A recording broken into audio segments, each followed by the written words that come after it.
Out in Atlanta, he was a loser, 7-2, giving up 5 earned runs in 4 1/3 innings, including a home run to Jeff Francoeur. Alfonso Soriano is on a 3-game hitting streak. Soriano taps it foul. There's strike one to the powerful leadoff man with 7 homers, 14 runs batted in, carrying a .274 average, and he's second in the league in runs scored with 24. Soriano was rested yesterday by Lou Piniella, along with Ryan Theriot, Aramis Ramirez, Milton Bradley, and Giovanni Soto.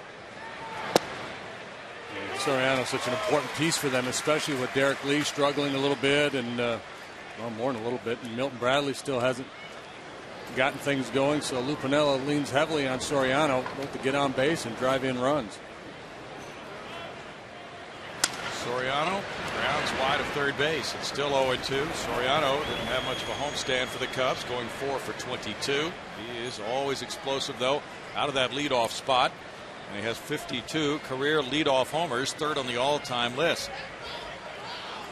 Just one behind Craig Biggio. Aaron Boone took out the lineup card. He has come in for a couple of days, and he'll be joining us in the 4th inning. It's 1-2. Mike Hampton has an excellent career record against the Cubs. 9 wins, 4 losses, a 2.98 ERA. He hasn't faced the Cubs since 2004. Rip foul. So a number of their hitters have never seen him. Derek Lee's got a lot of at-bats against him, but he's not in there tonight. Soriano, this is just Soriano's 3rd at bat against Hampy, but there are the numbers. So if it's the uniform that he really dominates and not the players, then we're in pretty good shape. Something about that blue and red. Target inside. The pitch is whacked on a line to left field. Mike didn't quite get it in where the target was, and Soriano has a leadoff single. Ryan Theriot will follow, and he's been on a home run jag the last few days. The cutter in to the right-handed hitter, such a big weapon for Mike. The hitters are going to be looking in there, so you have to do your work away as well as in. At Theriot, that's pretty impressive what he's done lately. He's been unloading some bombs, including a grand slam. So he has 3 homers now for this season. He was homerless until just a few days ago. There's ball 1 to a .320 hitter with 3 homers, 15 runs batted in, and a .373 on-base average for Ryan Theriot. If you remember that opening series here, he got a bunch of hits and he was just pinging the ball the other way. That's always been his game plan. Just stay back and try to hit the ball the other way or up the middle. Now he's starting to learn to look for certain pitches and to try to turn on them, and that's where the power's coming from. That's a broken bat. A fly ball to shallow left, bringing in Carlos Lee. Going out. Lou Piniella had talked to Theriot about driving the ball, and he responded immediately. He had gone 620 at bats without a homer going back to last year. Hit a grand slam against the Marlins on May 1st. Homered again the next day, and then hit a 3rd home run on that 6-game homestand. But he's a tough out right now. Now switch hitting Milton Bradley will follow. Bradley was to have met with Bob Watson here in Houston about his 2-game suspension for going toe-to-toe with an umpire, and I think they brushed bills of caps in that confrontation. But Bradley is appealing. Bradley tried to bunt his way on, and he missed. Strike 1. Bradley, a switch hitter, as Art Howe said on the pregame show, and Art was a coach with the Rangers last year when Bradley hit .321 with 22 homers, 77 runs batted in. He said he's a better hitter as a right-handed batter. Yeah, good from both sides of the plate. He had the highest on-base plus slugging in the American League last year. So obviously better days ahead for Milton Bradley, you have to figure. Had a .476 on base average last year against lefties, and that led the American League. It's 1 ball, 1 strike, and .651 slugging percentage against southpaws last season for Bradley. Bradley just turned 31 a couple of weeks ago. I'm nervous, and I'm sitting way up here. Matsui shades up the middle. Hampton brings it down and in, and it's 2 balls and a strike with the Aramis Ramirez on deck. Bradley, one of the newcomers to this Cubs ball club. Chicago led the league in runs scored last year with 855. And the Cubs won this division by 7.5 games, going 97-64, then losing in the first round of the playoffs. And there were some boo birds out at Wrigley Field for this recent homestand. 3 balls and a strike. I think the Cub fans expect the Cubs to go undefeated. It doesn't really work that way in baseball, but they're panicking a little bit in Chicago. Well, they lost yesterday to the Giants and Tim Lincecum. That's no big deal, the way Lincecum throws the ball. But the Cubs were 4-2 on that homestand against Florida and the Giants. It's a bullet into left field past Tejada. Bradley with a single. Runners at first and second and 1 out for Ramirez now. Now Bradley, he's just such a good hitter. He knows the strike zone well, and he seems to always be hitting in favorable counts. He's not afraid to go deep in the count. He's not afraid to hit with 2 strikes, but he gets a lot of favorable counts, and he knows what to do when you leave one over the middle of the plate. Aramis Ramirez has been sidelined for several days, just coming back to the lineup. 333, 3 homers, 14 runs batted in for Ramirez. Ramirez was out with a left calf strain, and he missed 9 games. There's strike 1. So when he's been in there, he's had fine numbers this season. He is 3 for 13 in his career against Hampton. Hampton has had 2 starts at home. He pitched 6 1/3 and 6 innings in those 2 games. Got no decisions in both, giving up 3 runs in one and 4 in the other. As an Astro, Mike is 70-42. And Ramirez with 28 homers against the Astros, 94 runs batted in, has really fattened his statistics against the Houston club. And goes all the way back to his days with the Pirates. He's always done well against the Astros and good in this park. He's hit 17 homers here at Minute Maid Park, second among any Astros opponent. Albert Pujols has 22. And they are trying to come in. Make that pitch, you get it in there. There's not much a hitter can do with it besides yank it foul. Hampy, a guy who's gotten a lot of ground balls, a lot of double plays over the years. That's what he's thinking here with first and second. It's the cutter in or a good sinker down and away.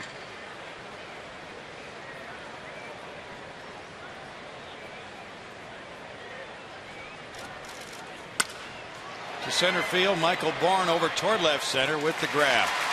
2 outs.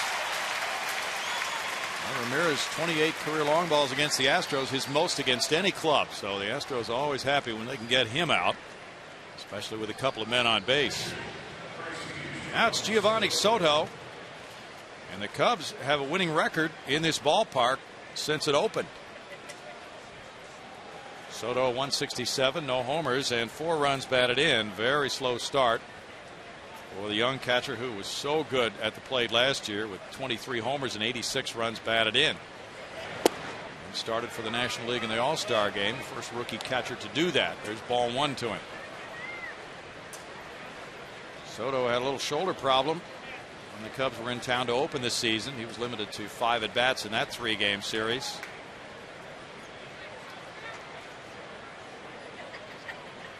Coy Hill has been doing some catching as his backup. Foul ball, and it's 1 ball, 1 strike for Mike Hampton.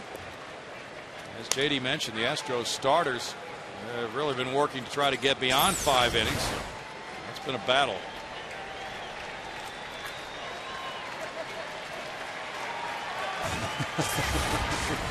Letting the dugout feel his pain.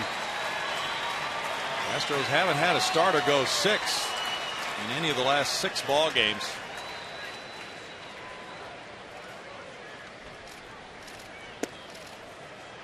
It's 2 balls and a strike, and just high pitch counts. The last 3 games, the Astros have thrown 533 pitches.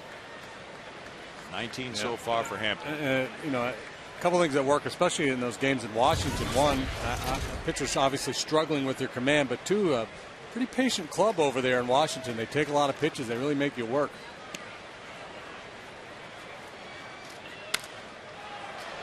Foul ball. Lance Berkman won't get to it. And it's 2 balls, 2 strikes. And a bit of bad luck, too. Oswald got rained out of his start after 1 inning. And then in Atlanta, and then yesterday had to come out with a bruised finger. He looked like he was poised to Probably give you 7 or so in that ball game. Rodriguez trying to help Hampton get through this final out. He hopes in the inning on Soto. Yeah, Pudge, he likes to throw that arm right up around the pitcher's shoulder and have a chat with him. Grab him by the throat. Good thing. I don't know what he'd do if he caught the big unit. He wouldn't be able to get up there. To put his arm around his waist. Yes, he would. Reed Johnson on deck, 2-2 the count on Soto. That would be comical. And Soto's not biting. It's a full count. Now the runners will move. The Cubs have a good offensive team, but several players underperforming, and they are 6th in the league in runs scored.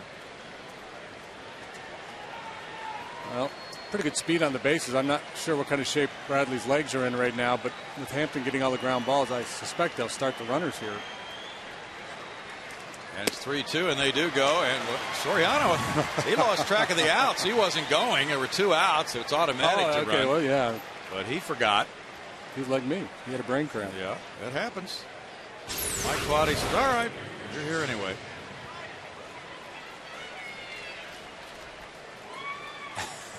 That's the first thing. There you go. Check the board.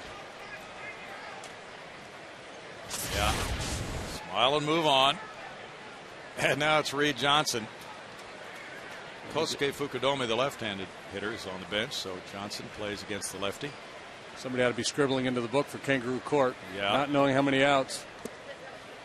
Johnson, the former Toronto Blue Jay, takes it, and it's ball 1 to him. He's a .227 hitter with 1 RBI. Johnson really helped the Cubs' cause last year, hitting .303 and driving in 50 runs in 333 at-bats. He has 2 grand slams in his career. He was 1 for 3 with a walk in that season opening series here. Micah Hoffpower's on deck. Fouled away, 1-1. What's up with the beard? Is that a playoff hockey beard that Reed Johnson's growing? Looks like one. Be a hockey fan?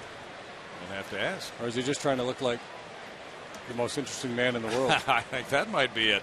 Stay thirsty, my friends.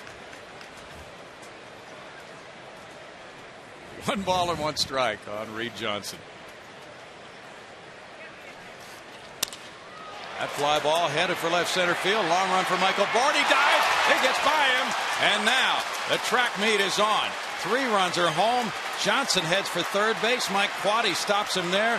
And the Cubs lead 3-0. 3-run triple for Johnson as Bourne laid out for it.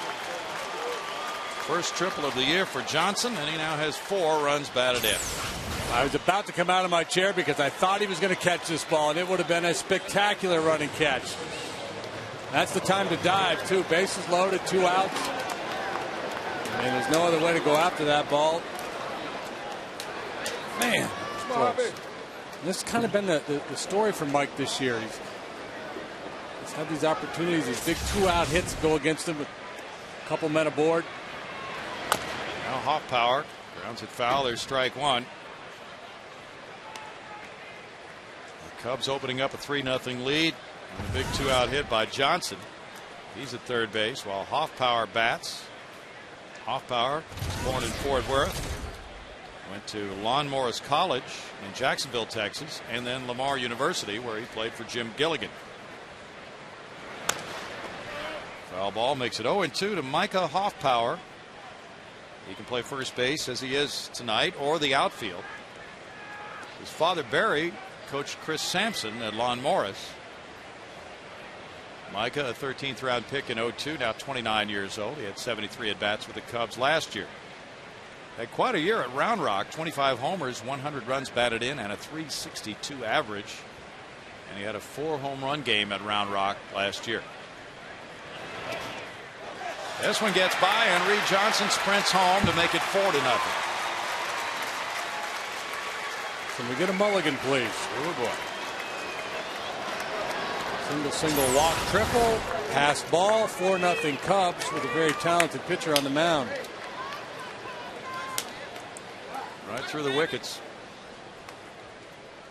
Yeah, Pudge is not as adept as Brad Ausmus was at blocking the ball. There's a lot of things well back there, but struggles a little bit in that department.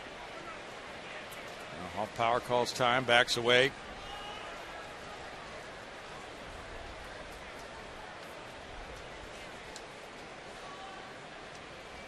Cubs have made a lot of things happen in this inning with 2 outs.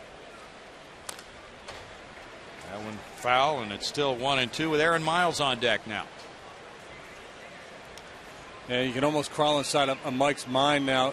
You know, he obviously he probably took the mound thinking, hey, I got to give us some innings. I got to shut the Cubs down, pitch deep into this game. And he had first and second with Soto up there, and probably thinking, I don't want to, give in to him. So he tried to make the pitcher's pitch, ended up walking him. And so many times that comes back to bite you. Still 1-2, and now he's thrown 30 pitches here in the first inning. Alberto Arias has joined the Astros relief corps for this game tonight. Jason Smith, who was on the bench as an infielder, has been designated for assignment. So the Astros now have bumped their pitching staff up to a 13-man staff. Jeff Blum giving chase for this foul pop over toward the seats. And he reaches out but unable to make the play. Fans are stirred up over that one. The wind might have been whirling that one around for him. Yeah, not an easy chance. He took one peek down to find the railing, to find the fence there, and maybe lost track of the ball and then tried to make a late adjustment to get to it. Like that was off a fan's hands or glove. They're still 1-2.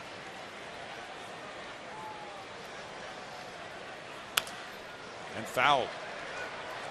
Alberto Arias is in the bullpen, has been starting at AAA Round Rock, so he's capable of being the long man who might be asked upon occasion to pitch several innings. And with that decision to go with the 13-man staff, which Cecil Cooper said he really had little choice but to do that. There's only a 4-man bench. And so there's every possibility that if he has to go to an Alberto Arias anytime, that he might leave him into bat rather than pinch hitting for him and save the other extra players.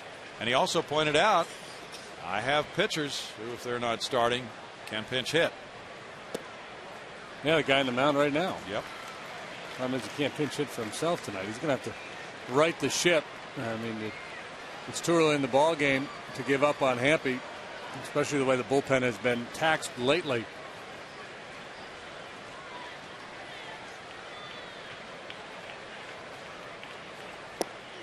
Strikeout for Hampton. The Cubs come up with 4 runs on 3 hits. And after 1/2 inning, it's the Cubs 4, the Astros coming up. Stand brought to you by Southwest Airlines. Kazuo Matsui leads off at second base. It's Michael Bourne in center field. Lance Berkman first base. Carlos Lee left field. He had a sizzling road trip. Miguel Tejada shortstop. Hunter Pence right field. Jeff Blum third base. Pudge Rodriguez catcher. Mike Hampton pitcher. 27-year-old Rich Harden works for the Cubs tonight. He's made 5 starts. He's 2-1 with a 5.11 ERA. He's a strikeout guy. 37 punch-outs in 24 2/3 innings is a real big number. Tough to hit, too. League hitting just .228 against him. The challenge is try to lay off that changeup and force him to throw the fastball in the strike zone. Patience, clearly the buzzword for the Astro hitters here tonight. Kazuo Matsui is on a 4-game hitting streak.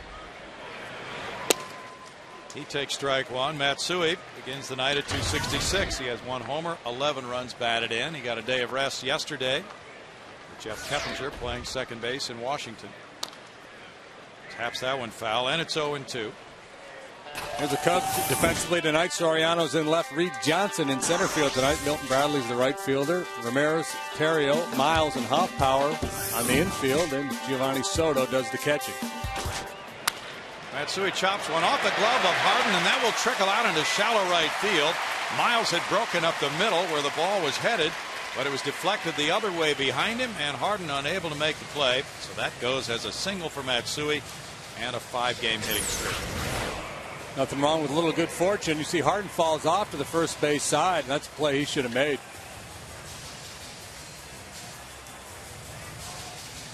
Pretty well hit. Yeah. Maybe not should have made, but certainly could have made. Base hit was the ruling, and I think I'd have to agree with that replay.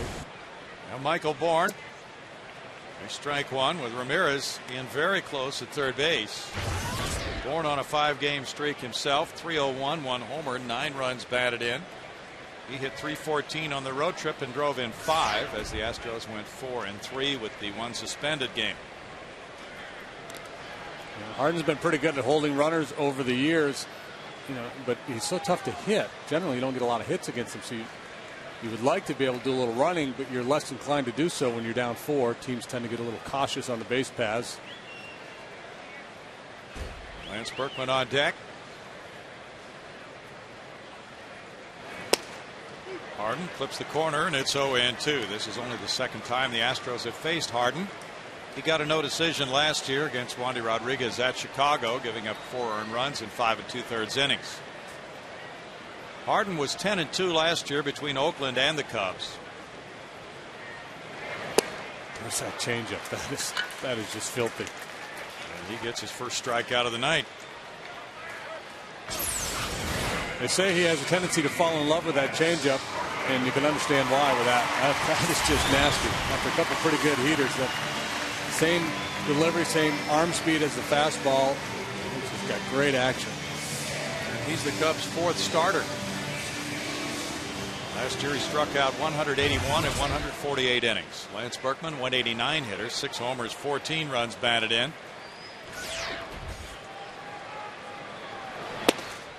Down and in, ball 1 to Lance, who has shown signs of coming around with 2 homers and 5 runs batted in on the road trip. He has 26 career long balls against the Cubs. That's his 3rd most against any team.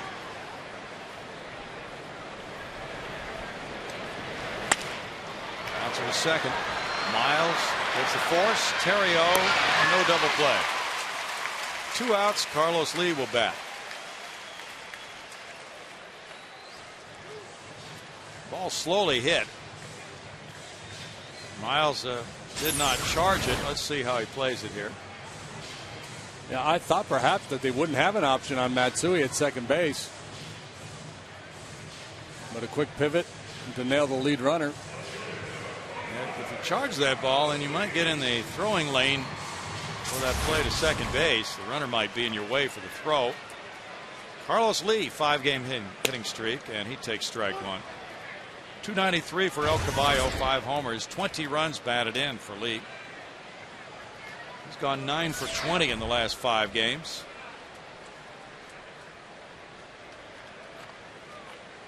Shortstop Terrio swings around, playing him to pull.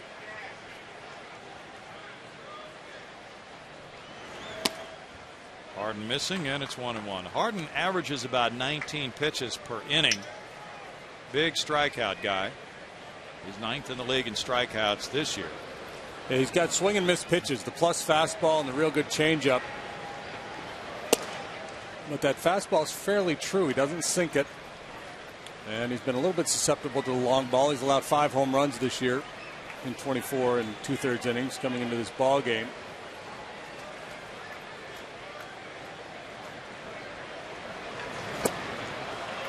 He gets a swing and a miss there, and it's 2-2. There's Lee the last 5 games. The Astros 11-15. They're 5.5 games out.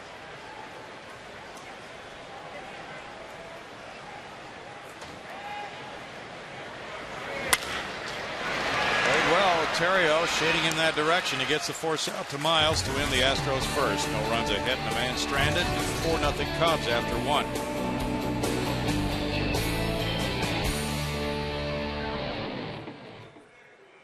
1,000 women 16 and older will receive a pink cap courtesy of Farmers Insurance. For information, go to Astros.com. Brownie? Thank you, Bart. Good looking cap. I hope he'll come out and get that. See a ball game. Mike Hampton stumbled as he threw that pitch. Strike 1 to Aaron Miles. It's another one of those slip pitches. Stumble and just throw a fastball right down the middle. 197 for Miles. No homers and 3 runs batted in. Paul Richards, the former GM of the Astros, used to teach the slip pitch to the Colt 45s. No balls, 2 strikes. Longtime guru in Baltimore. Sort of a change-up type pitch. Yeah, it's a straight change. So it's not literally what we saw from Mike Hammond. He literally slipped. And he's ahead 0-2 to this former Astros farmhand Miles, who hits one up the left field line. It's hooking, but it stays fair into the corner, and Miles will have an extra base hit. He checks in with a double, his fourth. Fourth hit for the Cubs.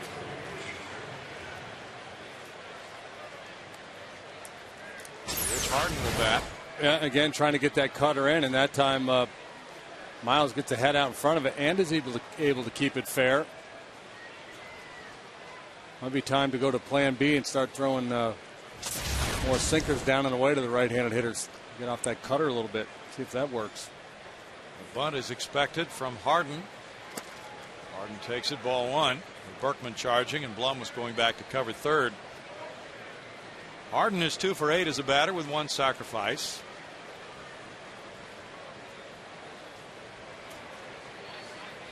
Big Carlos Zambrano's on the disabled list now. He strained a hamstring running on a base hit to first base.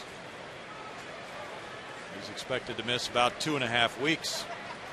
The Cubs will call up a starter. Probably Randy Wells will be their starter Friday, according to reports.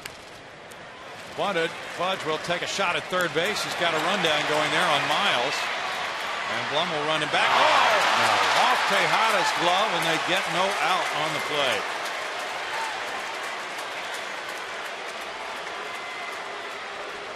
Miles escaped the pickle on a high throw that wasn't caught by Tejada. Yeah, it's a bad bunt, so no chance for Miles to advance, and they got him hung up. And he's a speedy guy, so he's not easy, and Jeff just goosed that throw a little high. And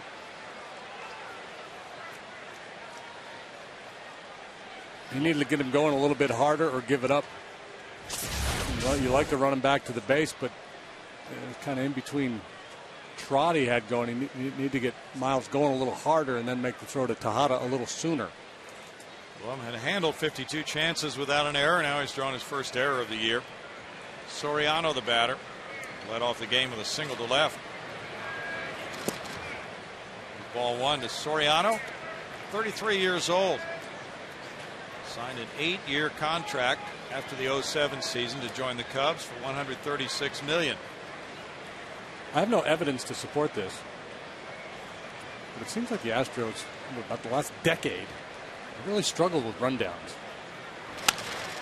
Popped up.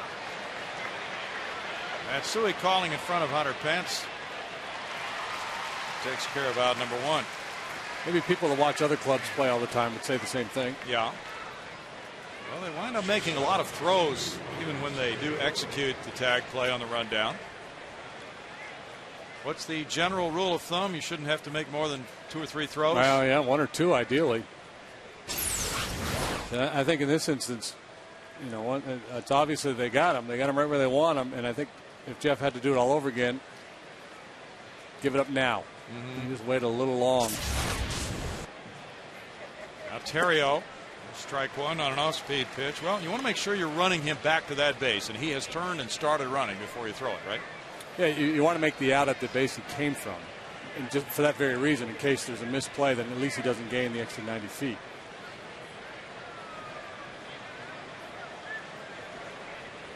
It's 10 errors for the Astros this year. They're second in the league in fielding percentage. 0-2. These are tough times, and it got even tougher with the news tonight that Sean Berry has kidney cancer. And he was at Methodist Hospital today and will go back tomorrow for further testing.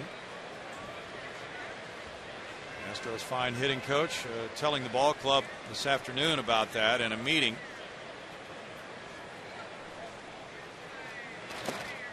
Stopped by Pudge Rodriguez. 1 ball, 2 strikes. So he will have surgery for a possible cancerous tumor on the kidney. The date is to be determined, and he'll be re-examined tomorrow. Surgery could be, from what we're hearing, Friday or Saturday of this week. And this surfaced because some of the Astros coaches were taking batting practice over the weekend in Atlanta, just having some fun. And he wound up passing some blood after that and being in some pain. He thought he had a kidney stone. A dunker into right field. Pence in. It's out number 2. So it did get a little tougher with that news certainly tonight. Absolutely. That's, Sean in uniform tonight. And that's probably the best thing for him, to take his mind off of that. Just have a little distraction. But that's a kick in the teeth. Get that news. Milton Bradley singled to left field in the first inning. Bradley represented a risk of sorts because of his behavior issues in the past, but general manager Jim Hendry had long conversations with him before signing him. Strike to Bradley now. Already a flare up with an umpire for Milton this season, and he's having some issues with the media in Chicago.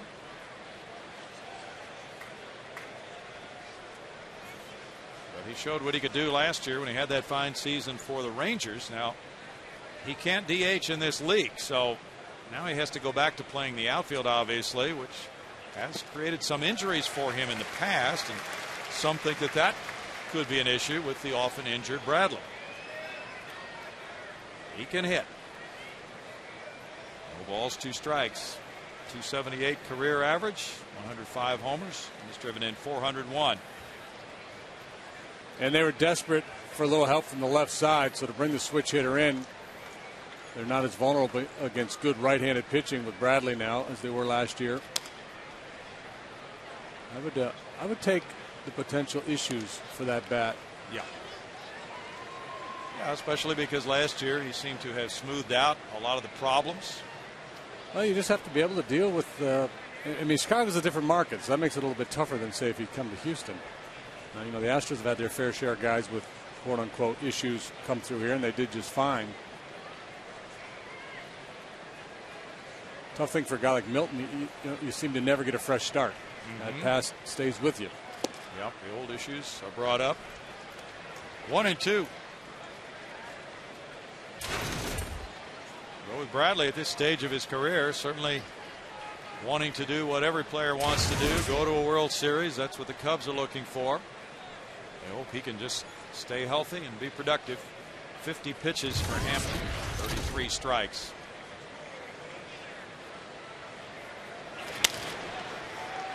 In the air and on the right side of the infield, it's Lance Berkman and Matsui. Matsui makes the catch. The error doesn't hurt. It's no runs, 1 hit, 1 error, 2 men left. Hampton pitches around it. 4-0 Cubs in the second.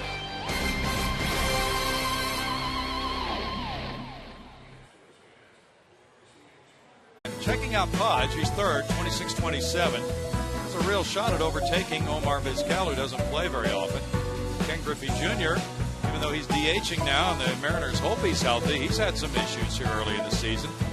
Sheffield and Jeter behind him. Jack in the box standings. Still plenty of light left in Houston with the roof open.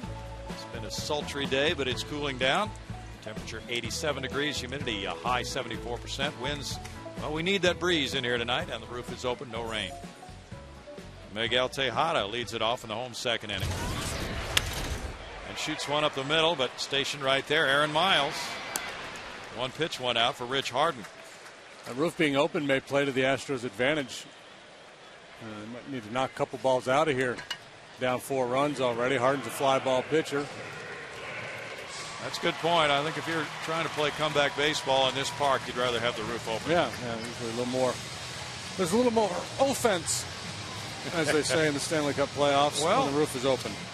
There's Sean Barry on the job tonight. Very dedicated to his craft, and his hitters have been looking a lot better in recent days. Hunter Pence with a nice season underway. Gets the first pitch changeup for strike 1. 302 batting average for Hunter. 4 homers, 11 runs batted in, and a good on base average of 373. He hit 310 on the road trip and drove in 3. Reed Johnson's in right center. And doubling up, Harden throws that pitch again for strike 2. A lot of right-handed pitchers like to go after Hunter with that curveball or slider to the outer part of the plate. He doesn't throw those pitches, but he can manipulate his changeup to get it to run that way. Whack to right center field. Bradley on the run, and that shoots the gap, stays in play, A double for Hunter Pence. He went up and really slammed that 0-2 pitch into right center for double number 6 of the year. Sometimes as a pitcher, you just have to tip your hat and acknowledge that you got beat, because Harden threw the exact pitch he wanted to make. He threw 2 changeups to get ahead, and thought, okay, he's got to be looking for that changeup, or at least aware of that changeup. There's no way he's going to get to my high fastball. And Hunter was all over it. That's pretty impressive hitting right there. You know it. You saw Soto come up out of that crouch. He wanted the pitch up. That's where it was. And Hunter just defeated the pitch. Now Jeff Blum will try to drive him in. And that's upstairs. Ball 1 to Blummer. 282. No homers. 6 runs batted in. He's hitting .400 in his home ballpark. Had a big late sacrifice fly yesterday. This grounder goes to first. Hot power. Take it to the bag. 2 outs. The Astros would love to start chipping away here, trailing 4-0 after 1/2 inning. And hope Pudge Rodriguez can get Hunter home with a 2-out hit. Pudge has put together a 5-game hitting streak, 259 average, 3 homers. He's driven in 11.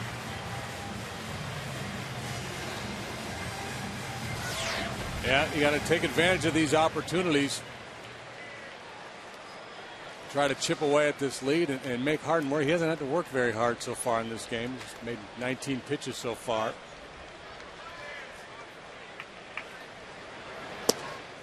And he misses with number 20, 1-0 with Mike Hampton on deck. Pudge has gone 8 for 20 in his last 5 games. He leads all National League catchers in games played behind the plate with 25 before tonight.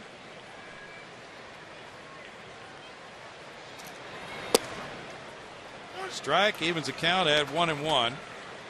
In Harden's career, man, he's been injured. That's been one knock against him. He's 43-21 with a 3.30 ERA. Excellent work. 27 years old. To right field, Wilson Bradley. 2-ended in the Astros second with no runs a hit. A runner stranded at third base. Cubs 4, Astros nothing after 2. The Astros host the Padres, 7:05 game. If you're one of the first 15,000 women 16 and older, you're going to receive a pink bracelet. That's courtesy of the Methodist Hospital. Be sure to check out the Women's Health and Wellness Expo presented by the Methodist Hospital, featuring information tables and a guest speaker. For tickets, Astros.com, or call 1-877-9-ASTROS. See a lot of women wearing the pink jerseys given away tonight. Ramos Ramirez takes ball 1, inning number 3 underway with the Cubs up 4-0. Pink jerseys have been given away to the first 10,000 women 16 and older. Compliments of Minute Maid tonight. Now it's 2 balls, no strikes with Soto and Johnson to follow. Fans are getting a free chair massage tonight. Really? Yeah. Are we getting a free chair massage? That's a really good question. There you go. And it's 2-1. Yeah, I think it's time to maybe start trying to exploit that outside corner a little bit, see what you can get from Wally Bell, the home plate umpire. Because there's not much a hitter's going to do with that pitch.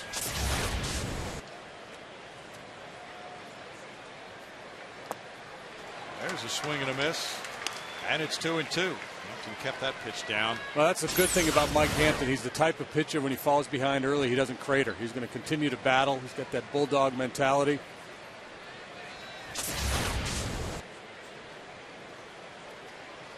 He's thrown 54 pitches. Breaking pitch fouled away. There's not a whole lot of quit in him. Some guys that get down early and they just feel like it's a lost cause, and they lose focus a little bit and they don't compete.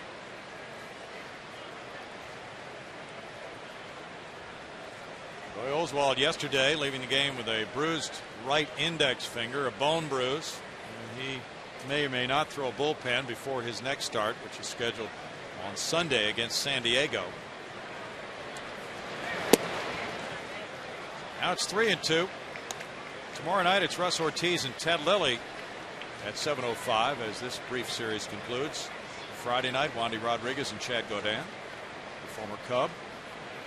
Saturday night, Brian Mulder and Kevin Correa. Popped up foul. Lance Berkman over, and then Former Rice Owl Josh Gere goes for the Padres Sunday against Roy Oswalt.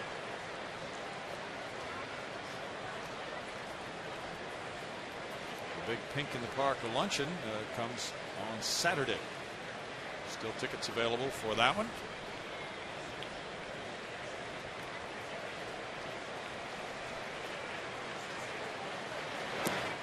Ball 4. Ramirez worked the walk. The second for Hampton. Giovanni Soto drew that first walk, and he came around to score on the 3-run triple by Reed Johnson in the first inning.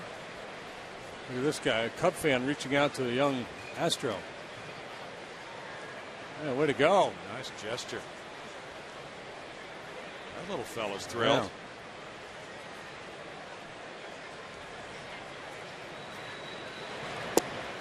Hampton delivers strike one. Mike with 142 wins, 107 major league losses in his career. Soto, not a speedy guy at all, so ground ball gets you double play here.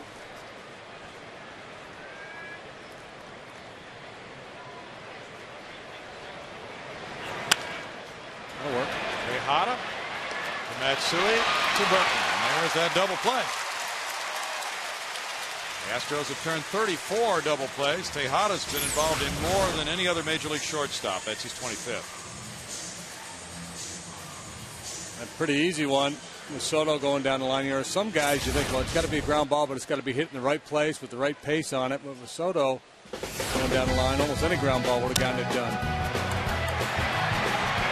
Reed Johnson with the bases clearing triple.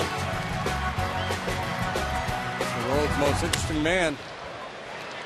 Ball to Matsui. And not so interesting there as he goes out 4-3. In the middle of the third inning, it's 4-0 Cubs.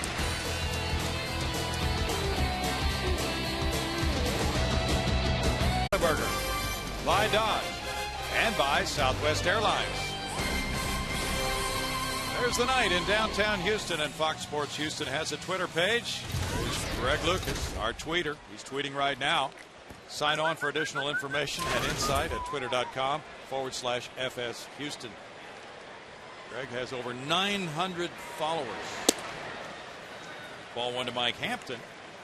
Hampton has hit in each of his last 2 games, and he's driven in runs in each of his last 2 games. 2 for 9 this season, 2 runs batted in. It's a real challenge, though, hitting a guy like Harden, who's allowing a batting average this year of .228. For Harden's career prior to this season, the batting average against him was only .216. Hampton fouls it back. What was that note in their notes? Since 2006, the batting average against him is below 200. 198.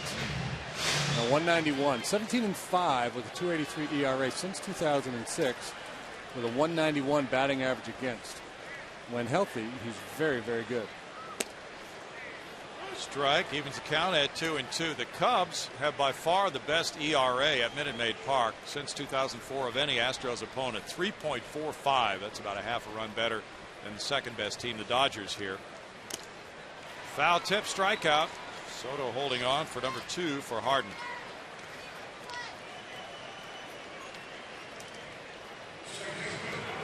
Harden's 18th start as a Cub. And he had struck out 126 in his first 17 starts for the Cubs. Since 1954, only 3 guys had better rates than that: Kerry Wood, Mark Pryor, and Rick Sutcliffe as a Cub. He's not into strikeouts as much as a lot of the media. We're looking at his strikeout rate for his career. Matsui opened with a single off Harden's glove in the first. He's lying. He might be. You're a strikeout pitcher. You're into strikeouts. Well, what he said when they brought that up to him was that he doesn't want to throw a lot of pitches to strike people out. He strikes them out on 3 pitches. That's one thing. But he said, my guess is that it's taking me quite a few pitches to do that. The hitters would say, well, just throw some fastballs right down the middle then. You'll get some contact. There's a shot on the ground into left. Hit number 3 by an Astro.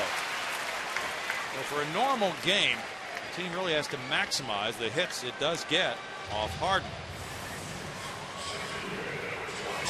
Matsui has 2. And just a good piece of hitting there, shooting that fastball the other way.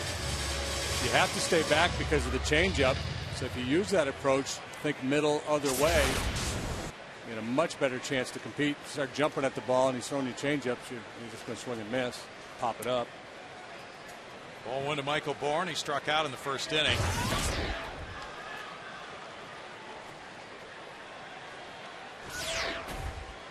He's hit .342 in 9 games, batting second for the Astros this year. Lance Berkman on deck. The throw goes over on Matsui, who is 4 for 7 in stealing bases.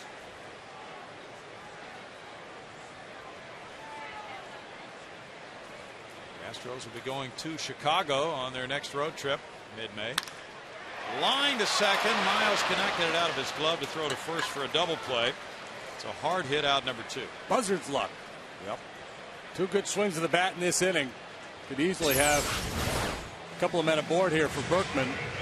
Instead, 2 out, man on first. Good swing, Michael.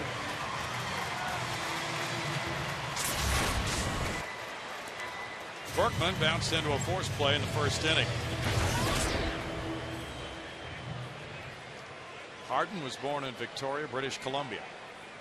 That's where Steve Nash is from.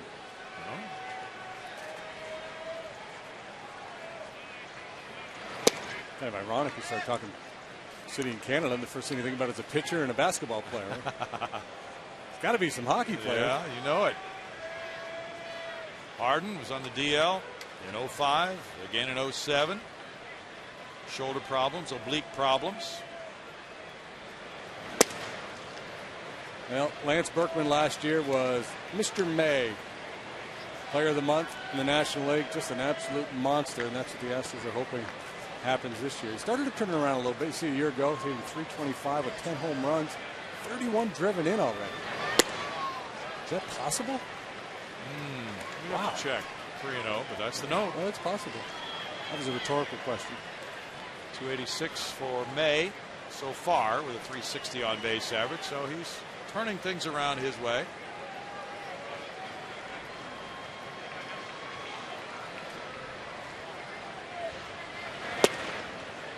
Strike to Berkman, and it's 3-1 to Lance. Last year he hit .471 and was National League Player of the Month for May. See if he challenges him here. He's got a 4-0 lead. You think he would, but the changeup is such a weapon for him. Runner going. And it's ball 4. Berkman takes the 2-out walk to bring up Carlos Lee. First walk of the night for Harden.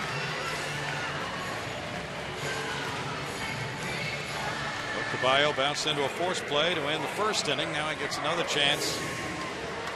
The Astros trailing 4-0. Well, it's kind of the game plan when you fall behind early. You just create some opportunities and hope somebody can juice one for you. Matsui and Berkman waiting.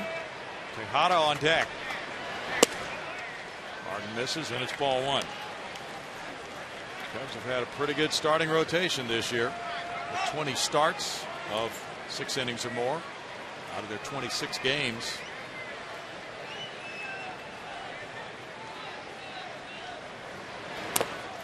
This one gets away, and the runners move up as Soto now locates it over to his right. 2 balls, no strikes. Wild pitch. Wild pitch. That's a pass ball. That one will be. Don't mark your scorebook because that one will be reversed. Yeah, that was not even in the dirt. See it here. That probably will be changed to pass ball since it did not bounce. 2-0 count now on Carlos. 3 balls, no strikes. And even though he's got the 4-0 lead, he's behind in the count to a dangerous hitter, so he doesn't want to give in.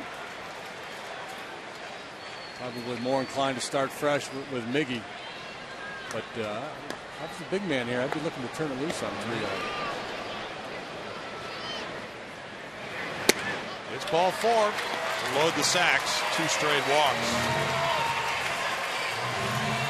Now Soto out, and Larry Rothschild, the pitching coach, will join. And that may explain the 5.11 ERA for Harden, even though he's so tough to hit. You know, the walks and some home runs. He's allowed 5 home runs, 14 walks coming into this one.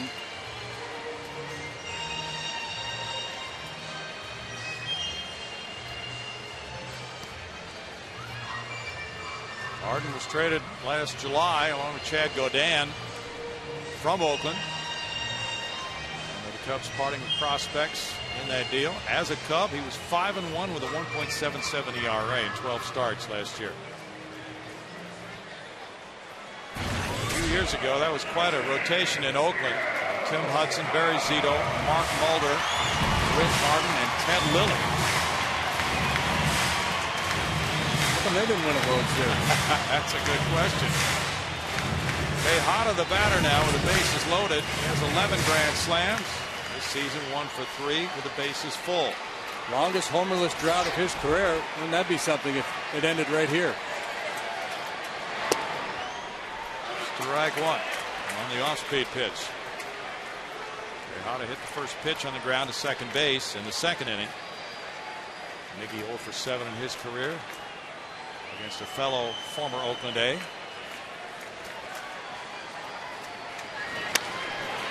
Fouls it away, and it's 0-2 with Hunter Pence on deck. The Astros have been unable to hold leads the last couple of days. Now they're going to try to reverse that trend and work from behind. Got a 4-0 lead in the 5th inning. And a 5-2 lead in the 6th inning. Their last 2 games and did not win.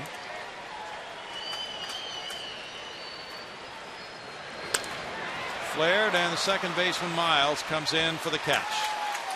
In the 3rd inning for the Astros, no runs a hit, 3 men stranded after 3. Cubs 4, Astros nothing.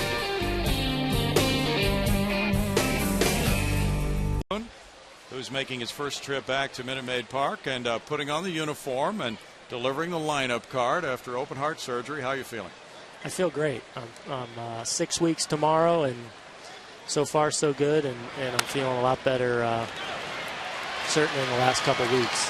Nice play by Lance Berkman on Micah Hoffpauer. We'd like to be out there making some plays right now. How about a comeback? What are you thinking?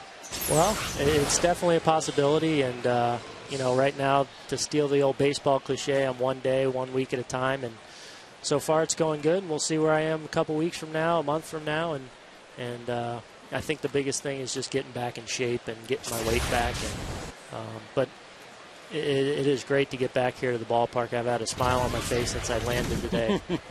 It'd be fun to put the uniform on, eh? Yeah. Although I feel like an actor. You know, when an actor comes out and takes BP, it always looks a little funny. I feel a little funny in my uniform. Now, how's your weight compared to your playing weight? Have you lost a few pounds? Yeah, I'm about 12 or 15 pounds down. And, you know, I think it would be pretty easy to get that back once I start getting after it. I'm having a nice inning here so far. Yes, you are. Yeah, you're killing us our chance to chat. We got these long innings. We could have used you up here, man. We were looking for something to talk about. Yeah. But it is a time for you to be with family, and certainly not the way you would have wanted this season to progress, but just that prospect of getting back out there, that's got to really spur you on. It does, and you know, like I said, we'll cross that bridge when I get there, but I am looking forward to being able to work out again and you know, try and get myself in shape to where we can make a decision. And, you know, right now it's just really good to get back here, see my teammates, see the guys in the organization. You know, my agent and I were talking a couple weeks ago, and from Eddie Wade and Drayton McClain on down, you know, I feel like they've treated me like I've been here 12 years. They've made it all about me and getting well and whatever support they can offer. And it's made me very grateful of the organization and people across the country who have reached out to me. It really has been touching. Well, you've been a very good professional for all these years, and people have watched you play and really enjoyed the way you've gone about your business. And certainly it's in your family, it's in your genes to play the game the right way. So if that's in the cards, we hope you're back out there. But first and foremost, good to see you healthy again after that surgery. Thank you. It is good to be back. See, now, when I saw that video earlier, I'm thinking, manager someday. Yeah. I mean, you're taking it one day at a time, and I'm pushing you into the next phase. But I mean, Pops did it. I mean, is that something you?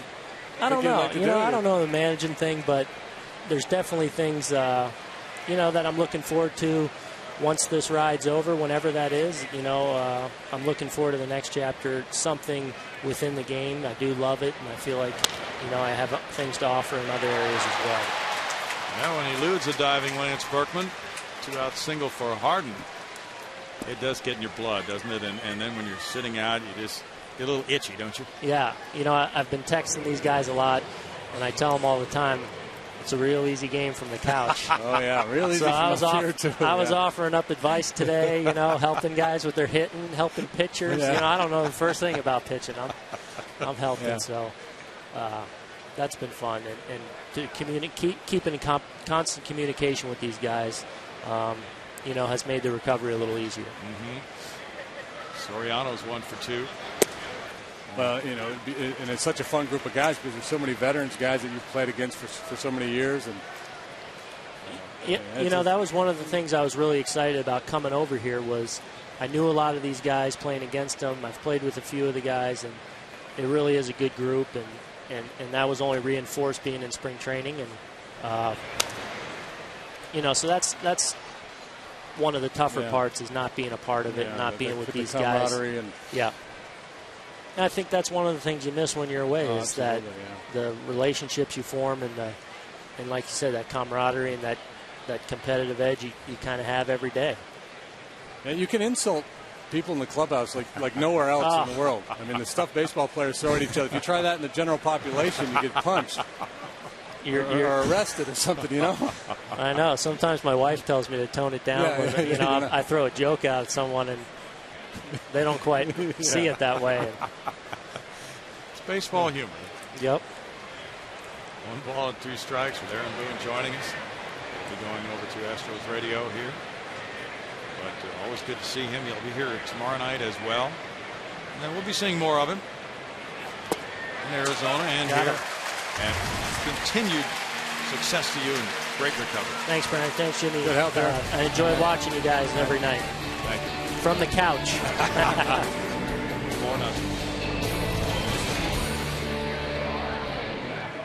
Fergie Jenkins. Yeah, I would say Fergie Jenkins. Let's think of Rick Russell. Should be up fairly high, I would think, on that list. Zambrano. You can only name 2, though. Oh. I thought we could name as many as we want, and as long as we had the 2 that are in there. That's our usual approach. So let's stay with that. As many darts as we want. Not Bill Hands or Hank Aguirre. No. Gary. Probably not Rich Nye either. No. Hunter Pence double to right center with a very impressive at bat in the second inning, hitting the 0-2 fastball up high and ramming into the gap. And the Astros have 3 hits, but they trail 4-0. First pitch fastball this time around, unlike in the second inning when Harden threw him a couple of change-ups before going with a fastball. Cubs 2-1 against the Astros this year. Chopped slowly. Ramos Ramirez barehanding. Safe. Infield hit. Hunter Pence 2 for 2.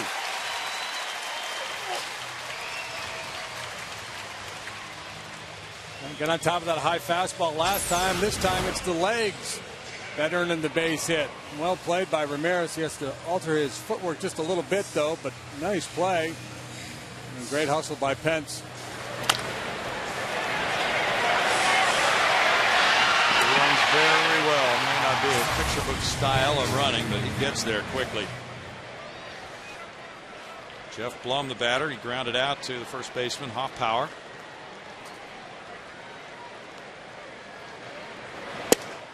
In tight from Harden, and it's ball 1.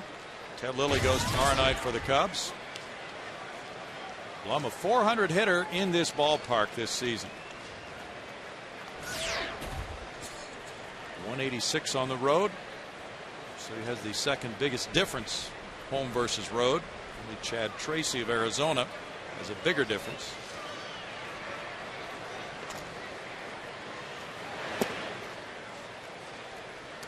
Now it's 2 balls, no strikes. talking about that sacrifice fly Jeff hit yesterday. He said he wasn't expecting to see a fastball in that situation in the 9th inning, but he got it and was ready to do something with it. Off Kip Wells and tied the game in the 9th, and the game was suspended in the 11th. And that game will be resumed from that spot in the bottom of the 11th inning here on July 9th before the regularly scheduled game. 3 balls, no strikes. Atlanta leads Florida 8-4. They're in the middle of the 4th inning. Jorge Cantu hit his 8th. So all the statistics from the game yesterday count. Yes. And then the game will be completed on the 9th. Probably go another 6 or 7 innings. That's usually the way those things go. And then the players that have already been used and are out of that game will not be available, but any new additions to your roster prior to that game will be eligible to play. Yes. So you said you knew of a guy who played for both teams in minor leagues in a suspended game, right? Well, Steve Grilly, Jason Grilly, the relief pitcher, his dad, who played in the big leagues for a while, Steve, it was in the longest professional game ever in the International League, Pawtucket versus Rochester. Kyle Ripken and Wade Boggs were in that game, as a matter of fact. Yeah. But Grilly was, I know he pitched in the game for one club and then was on the roster of the other team for the other club. I don't know if he played for both teams. Okay. Might even have been the losing pitcher. Pudge Rodriguez, the batter. He has 2 men on now after the 3rd walk of the game by Harden and nobody out. He hit a fly ball to right in the 2nd inning, so this could be one of the Astros' best chances of the evening to get back into this game. But another play ball. Terrio to Miles over to Hoffpower. And the Cubs turn their 21st double play. Hunter Pence to 3rd, 2 outs. Hit it sharply. Yeah, hit it pretty well. Bad break. Aflac trivia answer now. The 2 pitchers who have homered the most at Wrigley Field. Aflac! Yeah, we got it. We nailed that. 9 each. You said both their names. We did. Threw in a few more for good measure. Mike Hampton now will try to continue his RBI streak and make it 3 games in a row. Taps it foul, strike 1. He struck out in the 3rd inning.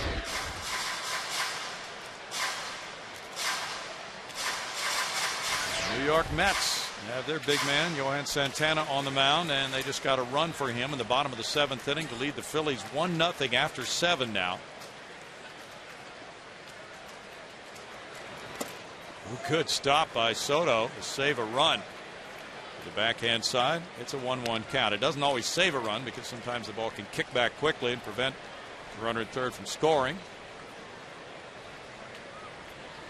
Short distance between that wall behind the plate and the catcher.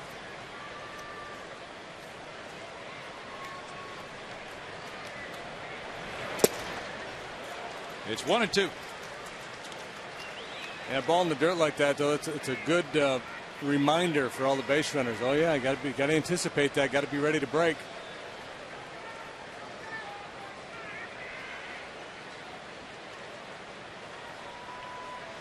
He's got 2 pitches and he just shook off 6 times.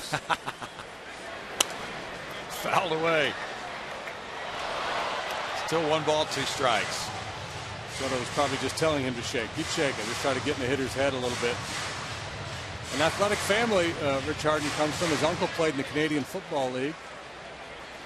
His mom was a very competitive curler. Not curler of hair. No.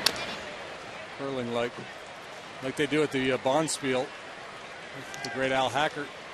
Suppose women ever have those contests to see who curls their hair the fastest? Probably not. Probably not, no. But I suspect there'll be a reality show that'll feature it sometime soon. 1 ball and 2 strikes. You can almost see it now. There's a shot into left field, and Hampton drives in a run to make it 4-1. 3rd straight game in which Hampton has picked up an RBI. That's his 3rd hit of the year and 10 at-bats.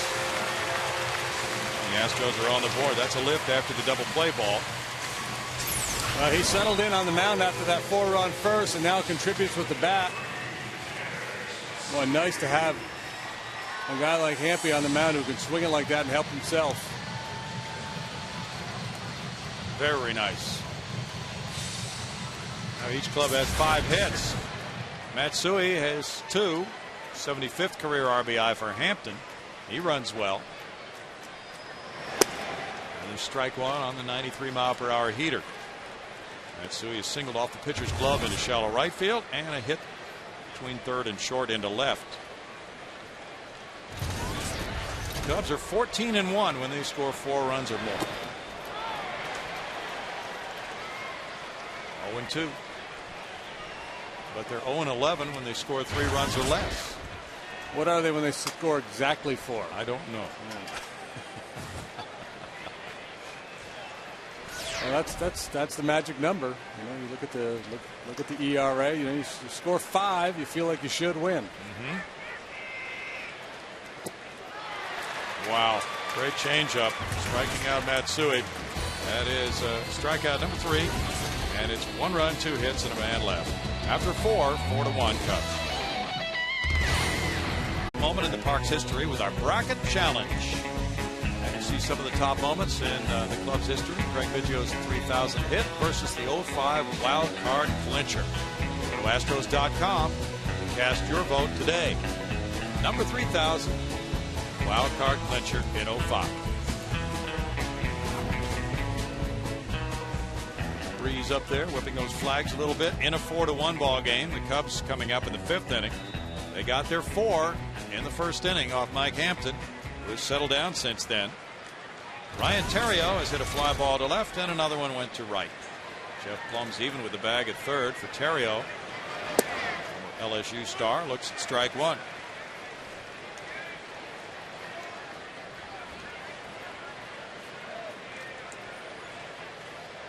Theriot hit 307 last year for the Cubs. Showing bunt, takes that one, and it's 1 ball, 1 strike.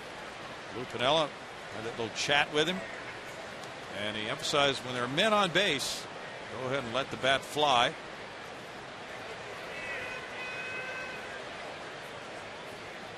Had a big series here to open the season with 5 hits in those 3 games.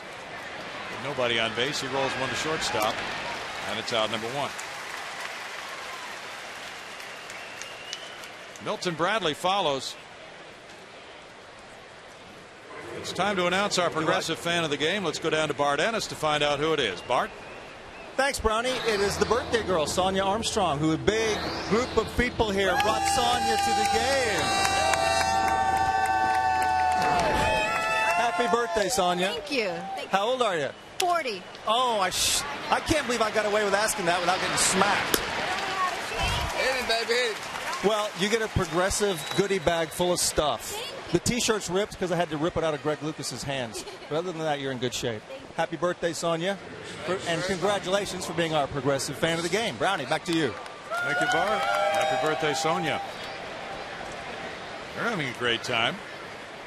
2 outs quickly for Mike Hampton here in the 5th. He's at 78 pitches for the night. And he works to Aramis Ramirez next. Ramirez hit a fly ball to center, and he walked. Ball 1 to Ramirez with Soto on deck. Cubs are in a stretch in which they play 20 games in a row without a day off. This is number 16 in that stretch of 20 straight. So Lou Piniella has taken the opportunity to rest a few players last couple days. 1 ball and 1 strike. Yeah, you normally you think about players wearing down in the second half, but one of the ways to help prevent that is to give them a break at times in the first half. And just, physically demanding, but mentally, when you're grinding it out day after day, especially the Cubs with all the day games they play. Yeah. They do have an advantage over previous Cubs teams before the lights were put in. That's line to center field and a hit. They can schedule those night games now to give the players a little rest after they get back from a road trip at 2 a.m. 2-out single for Ramirez brings up Soto. And the thing about baseball, too, is one, you can play the matchup game left-right when you're putting your lineup together. And secondly, the frontline players are frontline players for a reason. So over the long haul, they're going to perform better. But on any given day, a guy could come off the bench and be Ted Williams for a day. You know, the difference between the frontline players and the bench guys in Major League Baseball isn't that significant.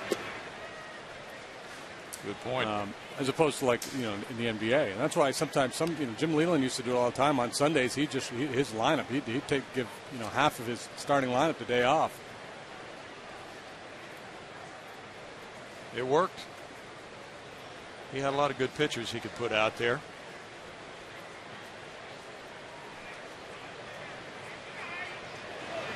Hampton misses. 2-0.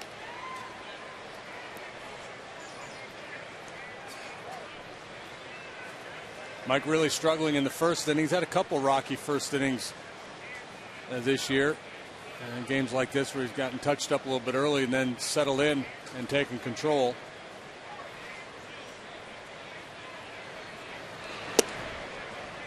Now 3 balls, no strikes.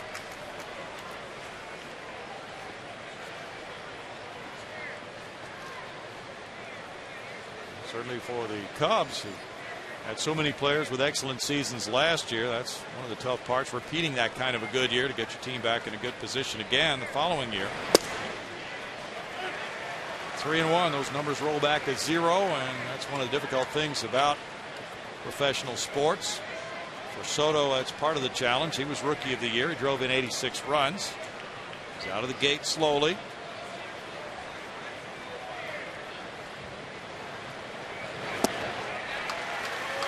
Three and two. And coming out the year that he had, the pitchers are going to start to pay a little bit more attention to him and try to make some adjustments. Chance that he saw fastballs last year to hit that he won't see this year. People will be a little more cautious. Struck him out.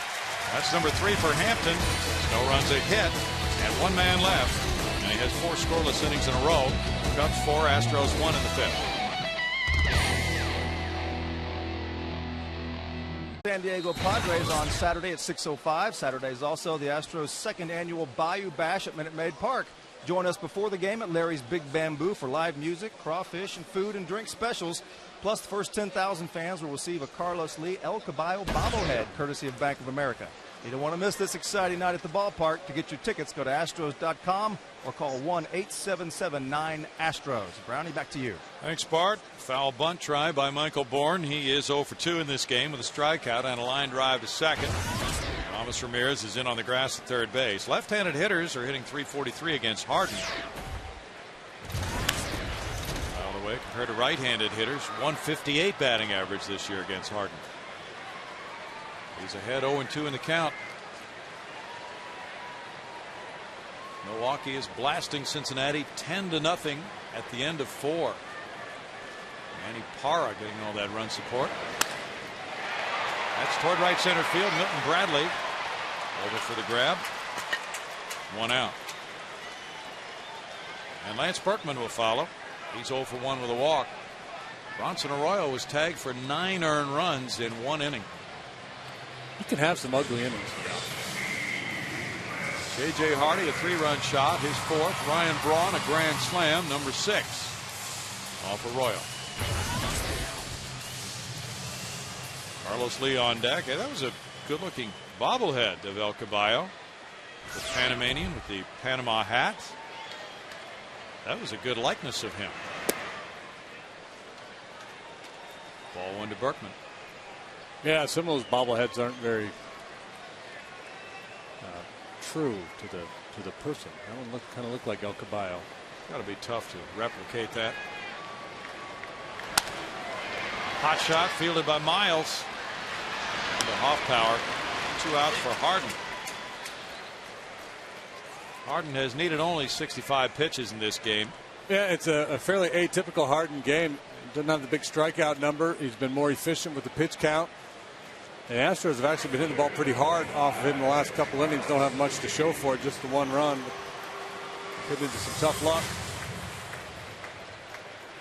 Harden shooting for win number 3 of the year.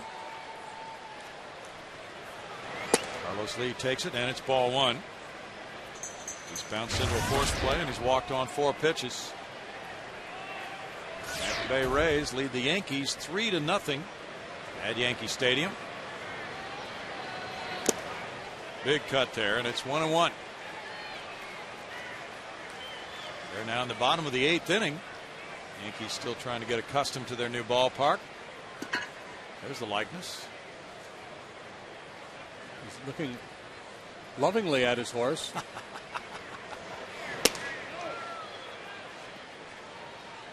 That's a ball, and it's 2-1. Andy Sonnenstein is shutting out the Yankees tonight. A.J. Burnett went 6 and gave up 3 earnings for the Yankees.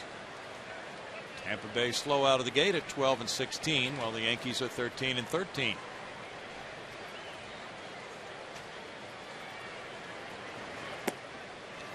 Now it's 3-1. Ted Lilly's pitched some fine games against the Astros. He goes tomorrow night against Russ Ortiz. Russ has been in the bullpen between starts.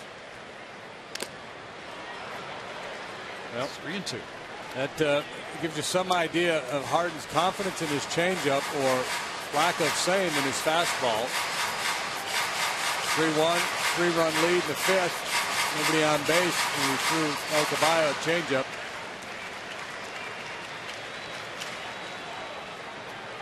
Harden started 25 games last year between Oakland and Chicago. Fly ball to center. Reed Johnson takes care of the 3rd out. After 5, it's 4-1. The Cubs lead the Astros.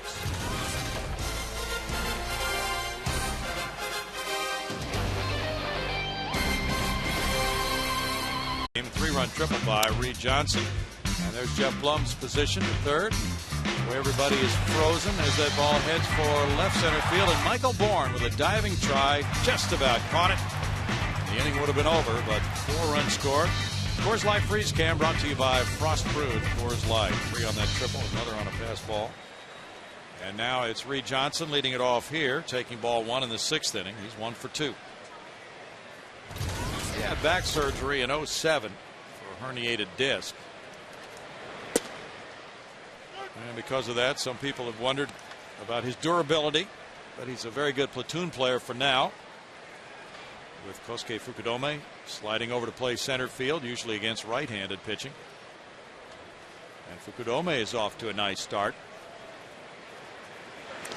Bunted foul. 1-2 the count. So there's a job share situation there in center field, but Cubs really have some players who grind it out, including Derek Lee. And he's sitting this one out because of neck spasms. Ramos Ramirez plays a lot of games. Soriano doesn't like to sit out.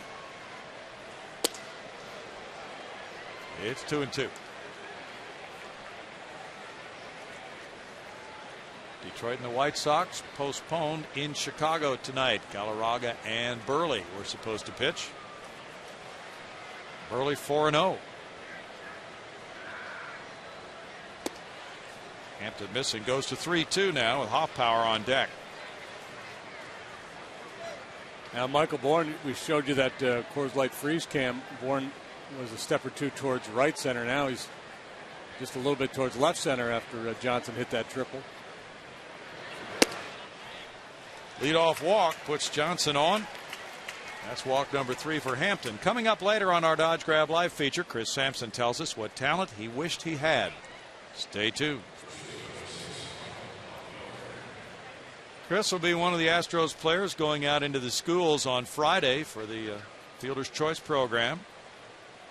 Brian Moeller another. Micah Hoffpower is 0 for 2, a strikeout and a ground ball. Berkman tossing to the pitcher Hampton.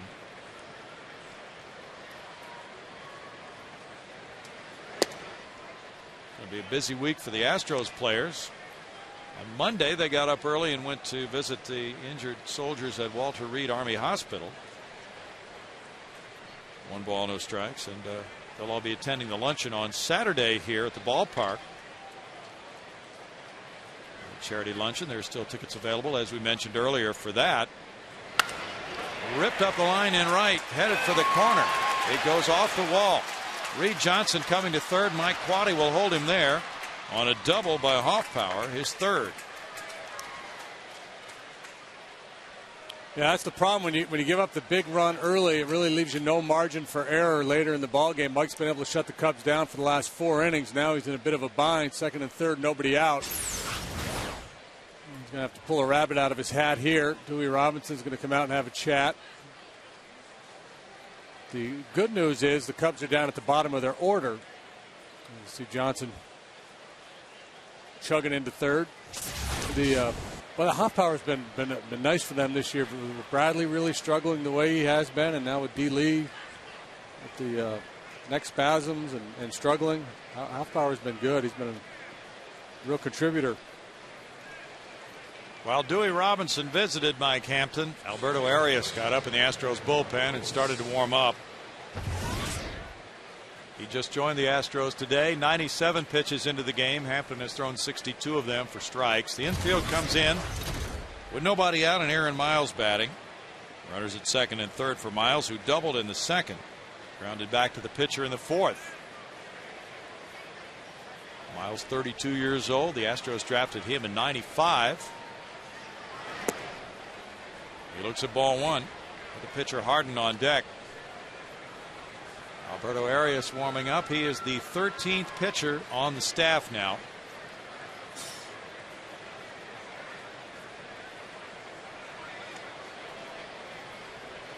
I think I would shorten Hunter up in right field a little bit.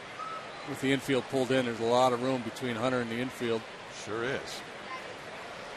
I don't see Miles as the guy who's going to drive the ball over his head the other way. Not very often anyway. So playing percentages, I would cheat in a little bit. Michael Bourne shallow in center. Hate to pull your infield in with 2 runners in scoring position, because a base hit through that drawn in infield is going to plate 2, most likely. But you're in the 6th inning, you're down 3 runs, and not getting a whole lot done against Rich Harden. 98 pitches for Hampton now. Aaron Miles drove in 31 for the Cardinals last year. It's 2-1. He's a very good part-time player. Can play the infield spots. Did not get to the big leagues with the Astros. He was plucked from their organization in the Rule 5 minor league draft by the White Sox. He came to the big leagues with them in '03. Then he became a Rocky for 2 years and had 3 productive seasons with the Redbirds. Played in the World Series for them in '06.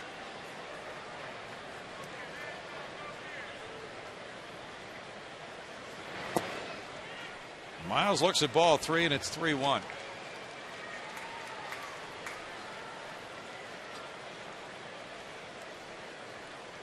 Now Mike working the bottom of the strike zone, trying to keep that ball down around the knees, keep the ball in the infield. Miles is doing a nice job laying off.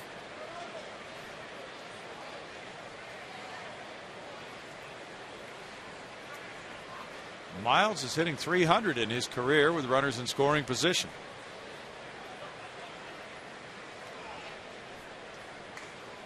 It's Atlanta 8, Florida 6 after 7 in Florida. Cleveland 7, Boston 2. They've played 8 at Fenway. Mark DeRosa hit number 6. Ball 4, loads the bases. The 4th walk for Hampton. Nobody out in the inning, and Rich Harden comes toward the batter's box. Well, Miles there was pretty solid at bat, wise to what Mike was trying to do. Just laying off those pitches down, looking down, recognizing they were out of the zone, not getting overly greedy with a couple RBIs available. Now the infielders in tight. With Soriano on deck. Harden has 1 major league RBI. He looks at ball 1. He singled in the 4th inning to right field.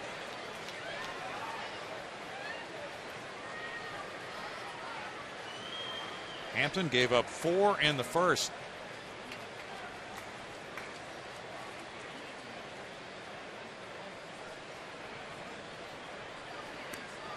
This one gets by Pudge. Johnson sprinting home to make it 5-1. And Hoffpower took third.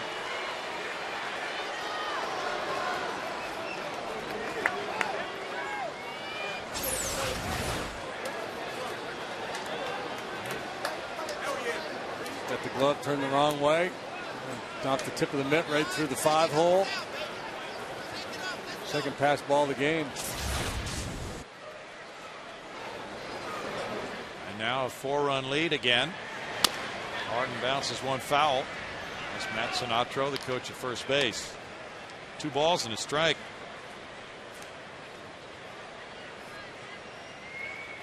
Hampton's pitches move a lot. He can really present some difficult issues for guys catching him.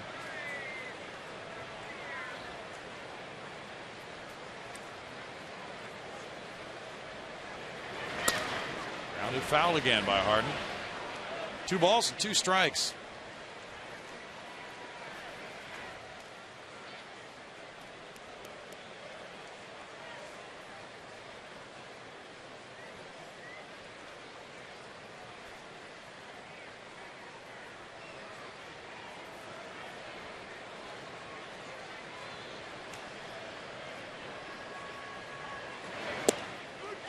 That's strike 3. Out number 1. What's on tap with the Astros is brought to you by Bud Light. Ted Lilly, 3-2 with a 3.13 ERA. He defeated Houston that first week of the season. The Astros hit 5 homers in that game, but they lost 11-6. And Russ Ortiz, who will be making his first start since April 26th against Milwaukee, he's 2-0 with a 5.21. That's going to be it for Hampton.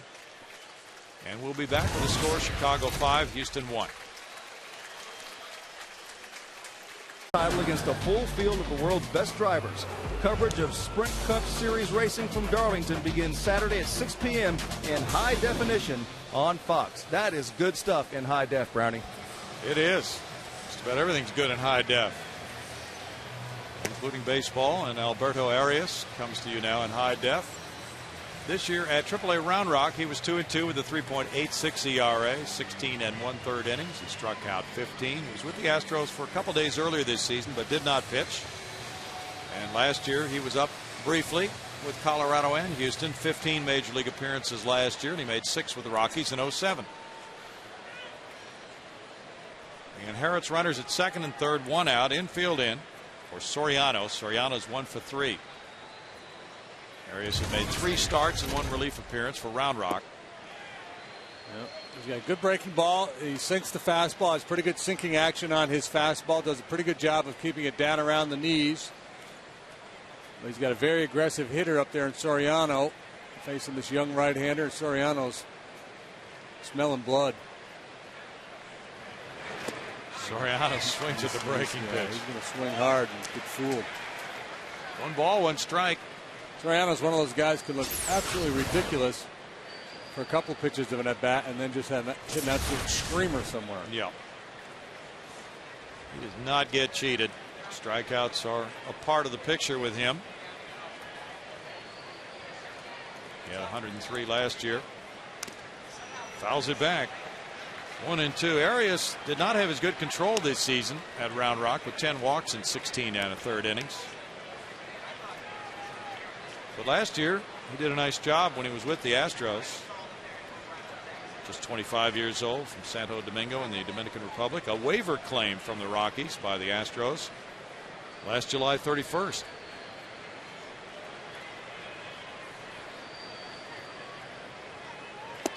And he swings wildly at the breaking ball, striking out. Nice job there of staying out of the strike zone. We talked about Miles' approach with Hampton, how patient he was in working the walk. That's just not part of the game plan with Soriano.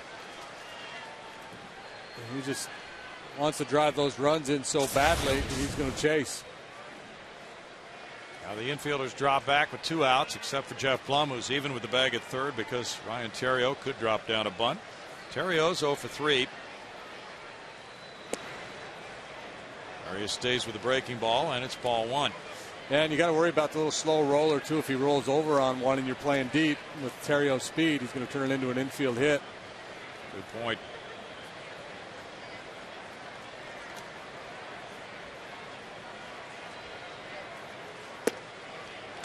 Strike call makes it 1-1. Arias leaving a Round Rock club, which is in first place in its division in the PCL, despite a record of 12-14. It's a bad division. Yes, it is. Round Rock playing at New Orleans in the current series. He had a short trip to make. 1-2. Round Rock won last night 8-5. Casey Daigle the winner in relief. Good tight breaking ball, settles on the outside corner. Chad Peranto got his 7th save last night for the Express. He's having a nice year. Fouled away. And the other guy who's pitching well, who has a lot of major league experience in late innings, also not on the roster. He was just recently signed as a free agent, Brendan Donnelly. The old Angel. Yep. Donnelly has pitched 5 innings of 1-hit shutout ball in 4 appearances so far with Round Rock.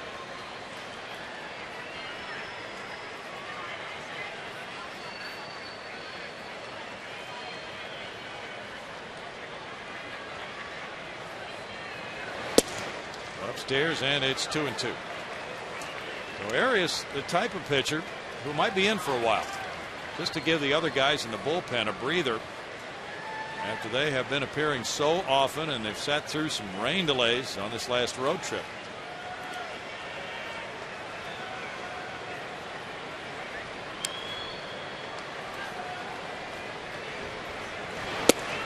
He gets a strikeout and gives the Astros a lift by whipping Soriano and Terrio.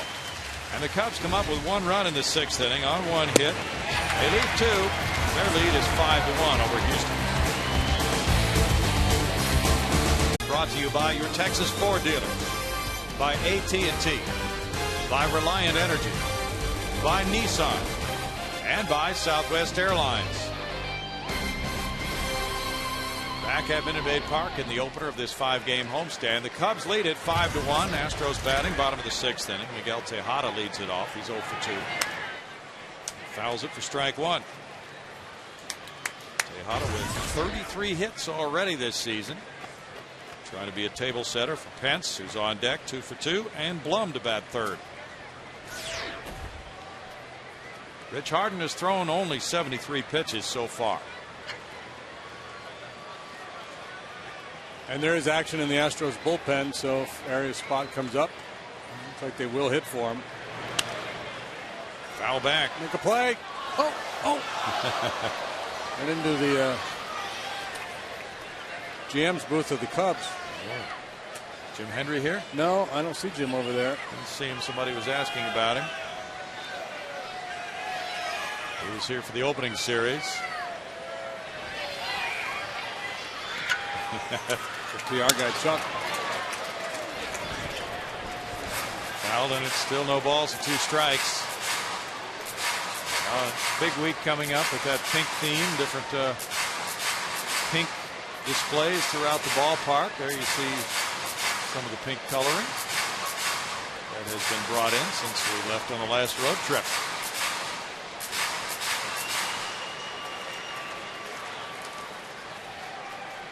Let's see what tomorrow night's giveaway is. Pink Astros caps. The first 10,000 women 16 and older. And one lucky fan will win a 1-carat diamond. Friday, pink bracelets. And of course, fireworks. Ever see one of those minor league deals where they hide the diamond in the dirt and they give somebody so much time to run a bunch of people out there and they dig through the dirt looking for the diamond? That's fun. Yeah. That is very entertaining. Watching people scratch furiously through the dirt. Watching the people grovel in the dirt. And they'll do it for a diamond. They'll get very dirty. Wow. Fell directly over to the side by Tejada. Battle for that diamond as if it were a foul ball. Well, the fireworks Friday night, JD, weather permitting, will have a Mother's Day theme with the music. Songs like I Feel Like a Woman, One Hot Mama, Things That Never Cross a Man's Mind. Line to right field. Milton Bradley there. That's a well hit out number 1. Yeah, there's been a number of those lately. Harden's gotten away with some mistakes, and there's a good example there. Soto came out of his crouch in Yogi Berra mode, and Harden threw a knee-high fastball. Jeff Fulcino is getting hot in the bullpen. The pitcher spot potentially coming up. The Astros would need to put a couple of men on base for that to happen. Hunter Pence has put himself on base twice. A double to right center and an infield hit to third. He scored the run on the Mike Hampton single. Harden delivers ball one.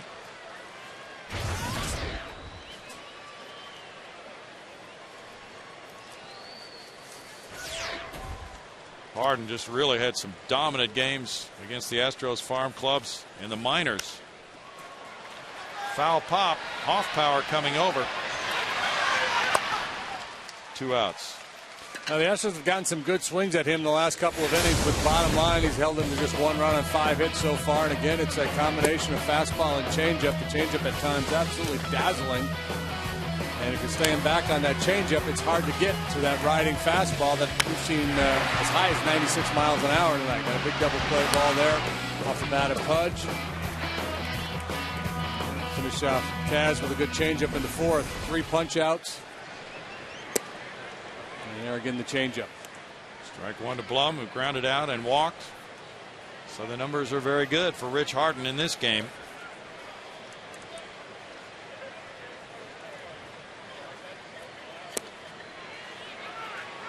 It's no balls and 2 strikes.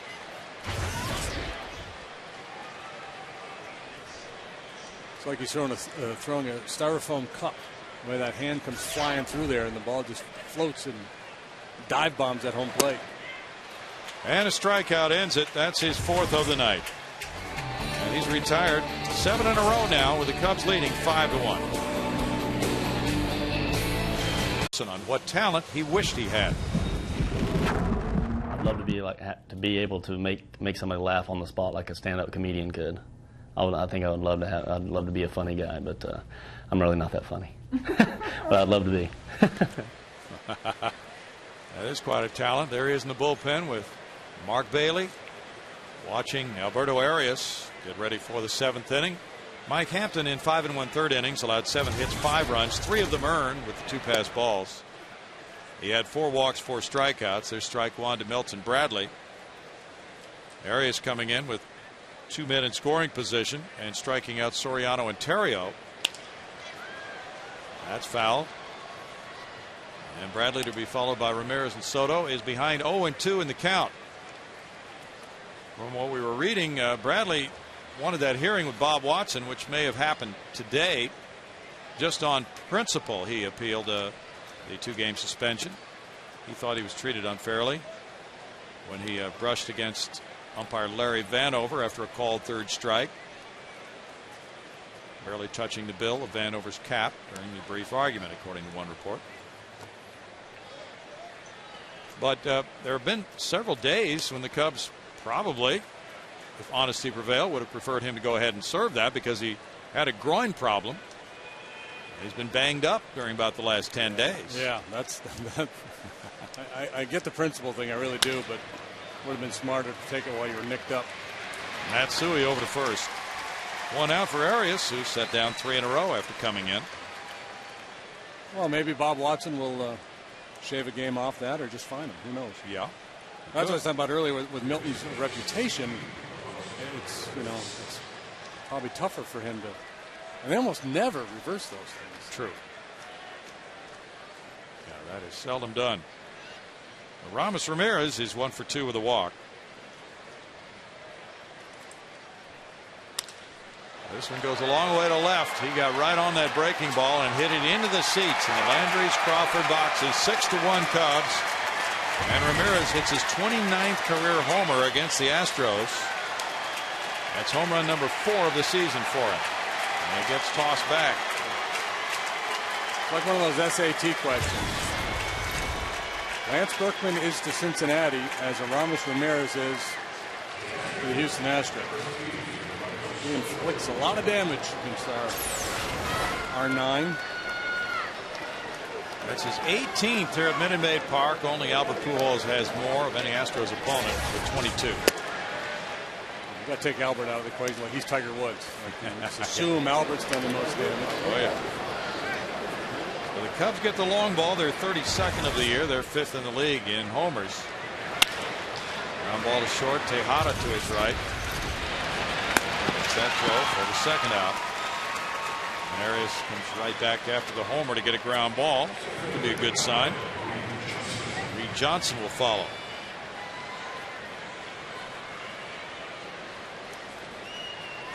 Ramos Ramirez has driven in 95 runs in his career against Houston. With 29 homers, Pujols has 36 of them. Albert went deep tonight. 11. Ball one to Johnson. The Mets beat the Phillies 1-0. Johan Santana helping the Mets square their record at 13-13. 1-0. There's been a few of those games this year already. A lot of shutouts and a few of those 1-0 affairs. Yeah. In a year with some dominant pitching early.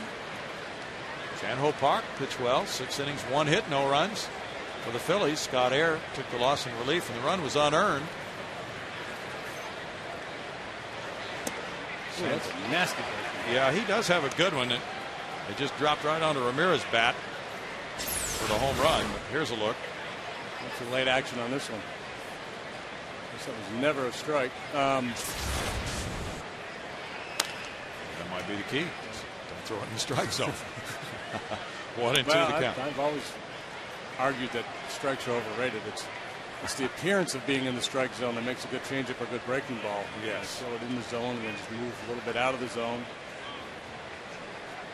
Santana gave up 2 hits in 7 innings. He's 4-1 with a 0.91 ERA. He's no Zach Greinke. You're right. Greinke's even better than that. Greinke's got an 0.4 something earned run average. K-Rod got his 8th save of the year. The Mets bullpen has been solid, but their rotation has really stumbled early this season. What to do with Oliver Perez? In the dirt, a strikeout, but it's back off the screen. And Johnson's hustling to first and beats the throw. Reaching on a strikeout and wild pitch. 3rd strikeout for Arias.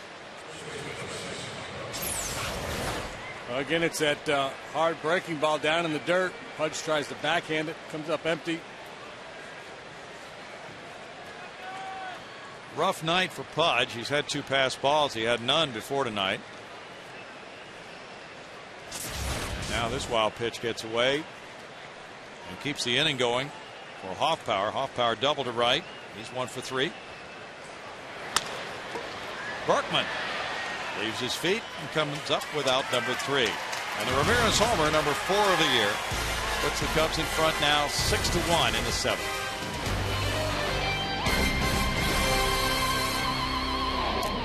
This replay of the game is brought to you by Chivas. Our Chivas replay shows you Aramis Ramirez doing what he's done so many times for the Astros, going long ball. It's run number 6 for the Cubbies. Astros have a lot of work to do. 9 outs to get it done with. Pudge Rodriguez wants to get it started right here, trailing 6-1. He's 0 for 2, fly ball to right and a double play ball. Strike for Harden. Hey, welcome back, Chad Fox, back in the big leagues. Called up by the Cubs today. They sent Jeff Samardzija out. I didn't realize Chad was still playing. Yeah. Went to camp with the Cubs.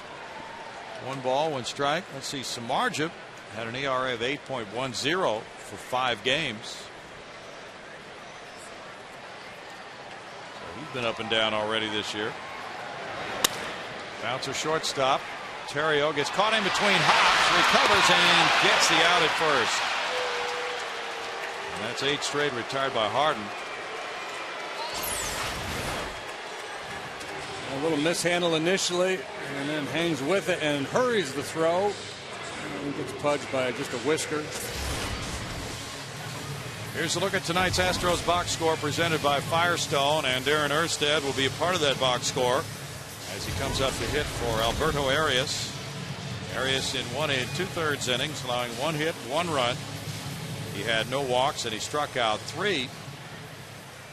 Erstad was part of the Astros offense off the bench yesterday. He led off the 8th inning as a pinch hitter against the Nationals by drawing a walk. Took third on a hit and run play and came around to score on a wild pitch in the 8th. An important run in that game. Ball 1 to Darren. He's had 26 at bats with 4 hits, a 154 average. Harden steams one in, and it's 1-1. And Erstad has had a lot of at bats in his career against Harden with a 276 average and 3 RBIs against him. Wesley Wright is warming up for the Astros. Darren's 3 for 11 pinch hitting, and he's driven in 2. 2-1 to count. So A, the fact that he's seen a lot of Harden. B, he's a left-handed hitter. And the Astros need base runners. They are running out of outs in this game. Makes him a good choice. Fly ball right field. He got jammed on it a little bit, it looked like, and Bradley's there. 2 outs. Bart? Well, Bronny, we want to remind fans to visit the official online shop of the Astros at Astros.com. Browse the largest selection of authentic team gear, including clubhouse caps, and T-shirts, jerseys, collectibles, and a lot more. Get your team gear straight from the source. Shop the Astros.com shop, and don't forget, MLB All-Star voting has begun. Vote Astros and vote often, Bronny. Yeah, that's right. You can do that. Kazuo Matsui has hit his way on twice. The All-Star game in St. Louis this year. Ball 1 to Matsui. Matsui 2 for 3 with a pair of singles. Michael Bourne is on deck. With Ramos Ramirez on the grass. Off power shortened up at first, even with the bag. Broken bat pop up. Soto with the grab. In the 7th inning, Harden continues to mow down Astros. He has set down 10 straight, and the Cubs lead at 6-1. Inning runs. Ramirez hit his 29th career homer against Houston. That came in the 7th inning. And Rich Harden has pitched well. 7 innings, 5 hits, 1 run. Now, our Verizon call to the bullpen brings in Wesley Wright, pitcher number 3 of the evening, to work the 8th for the Astros. And Aaron Miles first up. He has a double and a walk at 3 trips. And Wesley struggling a little bit with his command this year. That ERA up there above 8 now in 11 ball games. He took the loss Monday night in Washington in the 9-4 game. Roll to shortstop. Tejada there. 1 out. That was puzzling to the Astros. The fact that the relievers really had major difficulties throwing strikes. And coming into this game, in the last 3 games, Astros relievers had walked 15 in the last 12 1/3 innings. Now Rich Harden. Harden 1 for 3. The Astros bullpen has worked more innings than any other National League club. 96 coming into this game tonight. Strike 1. By comparison, the Cubs relievers have worked 76. Yeah, and obviously the Astros knew there was a chance the bullpen would get worked awfully hard this year.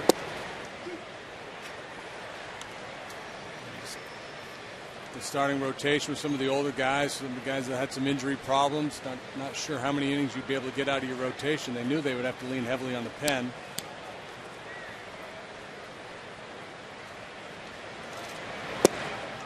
Struck him out.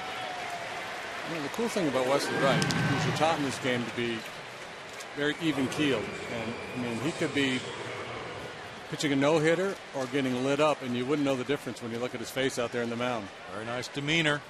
Our league leader is brought to you by your Texas Ford dealers. It's the number of career home runs to lead off a game. Ricky Henderson, the all-time leader, at 81. Craig Biggio belted 53. Alfonso Soriano has 52 of those. He's 1 for 4 tonight. And he looks at ball 1. And of course, he has been so potent as that number 1 hitter, but people have suggested, well, you're wasting those homers from the leadoff guy. He could be driving in more runs if he hit 3rd, 5th. He did hit 3rd not too many games ago. He hit 3rd in Texas one year and did really well. He prefers to hit 1st, so I think they yield to him a little bit. Might not hit as many home runs down in the order because he might get pitched a little differently. Maybe sees more fastballs as a leadoff man. Not sure about that, but I've heard some people put that out there. Guess you'd have to watch him play in both roles for a while to make that determination. Yeah. Well, he has more extra base hits on the road than any other National League player. He has 10 on the road. And we saw him get the first extra base hit of the season in this ballpark. On the second pitch of the ball game opening night, he hit a home run. 2 balls and 2 strikes. Yeah, you're right about Wesley Wright. He just brings that good, even disposition to the mound. That's important for a relief pitcher. He's going to pile up the appearances.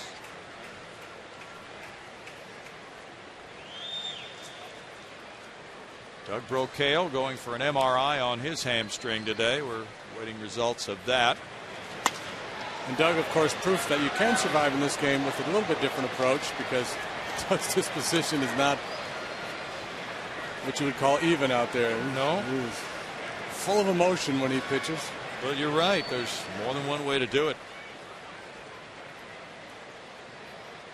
So we'll find out about his hamstring, but the Astros do not expect Doug back anytime soon. And we're looking at possibly the end of the month for Jose Valverde, Cecil Cooper said. Struck him out. Wesley Wright has a 1-2-3-8 with 2 Ks. 6-1 Cubs.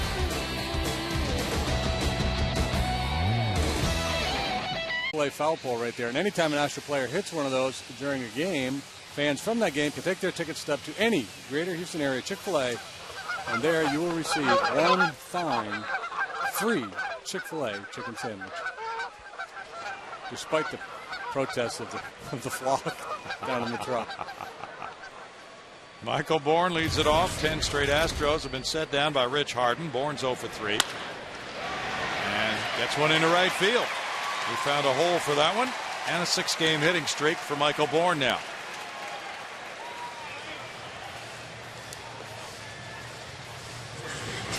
And went up there looking fastball. He got one that was up, got on top of it. Good top hand. Rifle that through the hole on the right side. Hit the ball hard twice tonight. 93 pitches have been thrown by Rich Harden.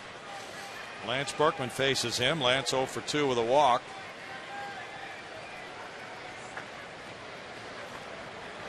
Seems to be a little stirring out in the Cubs bullpen. There's ball 1 with Carlos Lee on deck. Well, that's the thing with the Cubs right now. If you keep it close, you feel like you got a little bit better chance to beat them. Marmol's had some struggles. Greg has struggled. 2 balls, no strikes. Angel Guzman has the lowest whip of any of the Cubs relievers. He's warming up.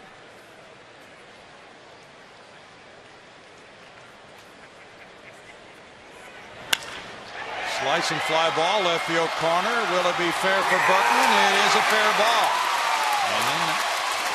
And Lance Berkman will take the tours. He hits one into the seats.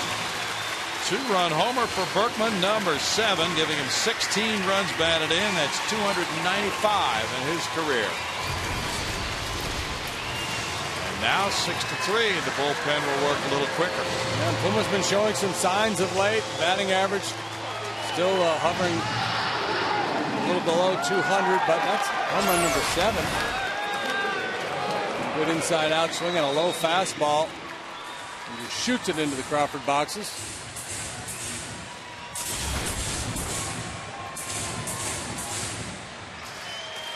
Now a 3-run lead for Harden. He's at 96 pitches for the evening. Carlos Lee. Fastball, strike 1. Lee's 0 for 2 with a walk. That's Lance's 27th career long ball against the Cubs. Ramirez has hit 29 against the Astros.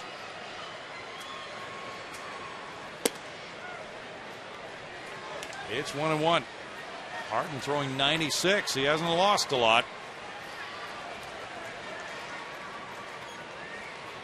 He hadn't lost anything. Except for that last ball he threw to Berkman. Flared into right field. That will be a hit in front of Milton Bradley. And the third straight hit of the inning. Lee has a 6-game hitting streak. Late rally by the Astros may force a change. That's 99 pitches for Harden. Soto's going out. That's a little bit of good fortune there after some bad luck earlier in the game with some hard outs. Little flare dropping in for a knock. And Lou's up on the top step, contemplating making the move. An outstanding evening for the right-hander, who's 27.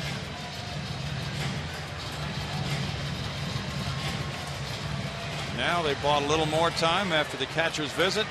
Pinella will take his time walking out. Give Guzman just a few more warm-up pitches in that bullpen. They had to get him up pretty quickly.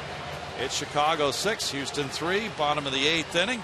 2 runs in, 1 on, nobody out. Back in a moment.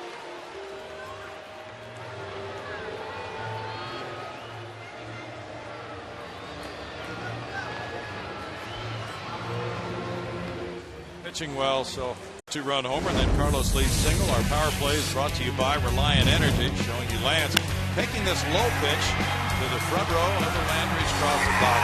Slicing drive. He got enough lift on it for a line drive homer, number 7 of the year. The Cubs quickly got Carlos Marmol up and have brought him into this game, but Pinella bought enough time with the catcher's visit to the mound, with his slow amble to the mound, then with a little chat. So Marmol is hot with an 0-1 record, 2 saves and 4 opportunities, a 5.25 ERA. He's had a bit of a knee issue. And he's wearing a knee brace now, and still tough to hit. Just a 195 batting average against him, but the walks have been his undoing.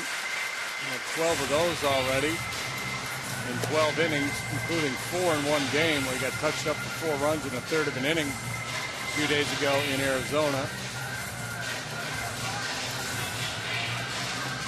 Marmol, one of those guys that, if he's on his game, is just almost impossible to hit. He's got outstanding stuff, especially for the right-handed hitters. Pitched twice in the season opening series here with 2 scoreless innings. 15 pitches Monday against the Giants. 1 inning, 1 hit, no runs, and a couple of strikeouts for this 26-year-old right-hander from the Dominican. A converted catcher and outfielder. He started pitching at 0-2. Nobody out. Miguel Tejada, the batter. He lined to right in the 6th inning, 0 for 3.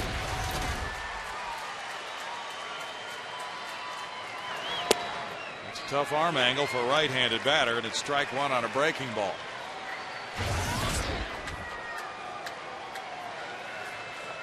Marmol struck out 114 in 87 innings last year. The 87 innings is second most pitched by a National League reliever. Roll to first. Hoffpower will go to second for the force. Terrio guns it back to first, not in time for a double play. And the 3-6 force out on Lee accounts for out number 1.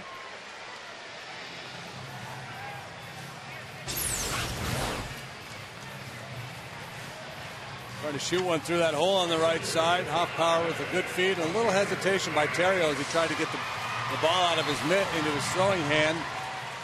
Maybe cost him a double play. Lee was trying to work his way into causing a problem for the shortstop, receiving that throw from the first baseman. Hunter Pence has a double and an infield hit tonight. 2 for 3.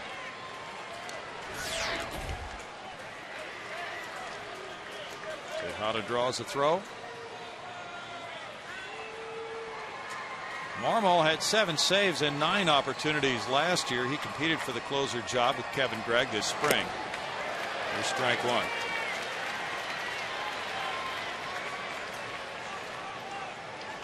Cubs bullpen has 6 saves and 4 blown saves so far. Gregg has 4 saves. Usually it's Marmol setting up Gregg. 0-2.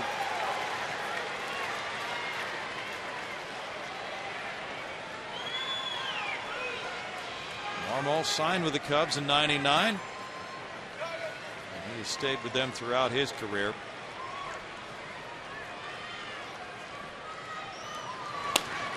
Flick foul by Hunter. got a little showman out there, the way he flares in at home and comes set.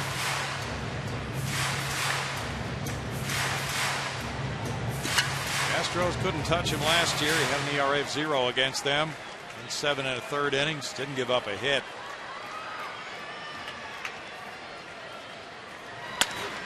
Shot up the line and foul.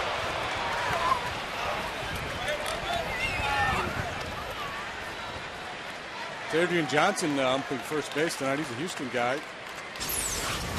And Chael might want to play a step deeper here. Heads up, boys.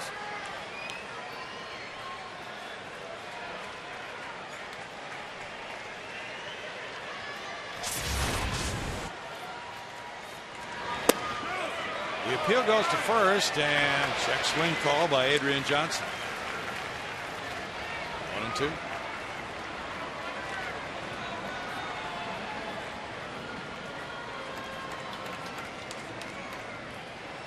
The usual progression of a hard thrower in the major leagues is setup man and then closer. Chop to third, Ramirez to second.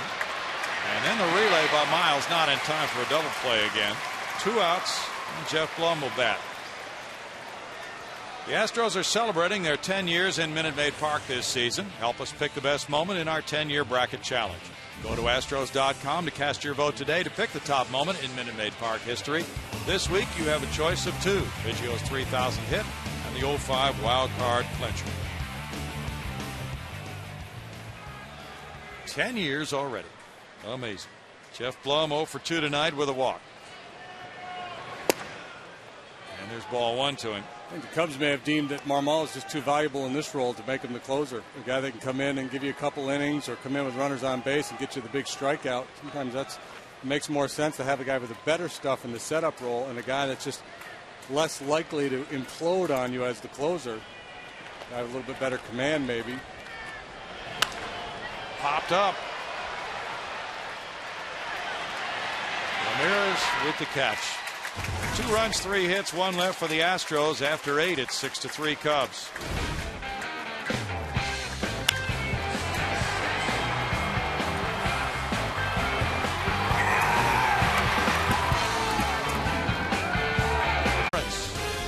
By Bud Light and by your Texas Ford dealers. It is 6-3. And the Astros call on pitcher number 4 of the night. He is right-hander Jeff Fulchino, coming in with Terrio Bradley and Ramirez 2 up in the Cubs' 9th inning with no decisions and a 6.52 ERA.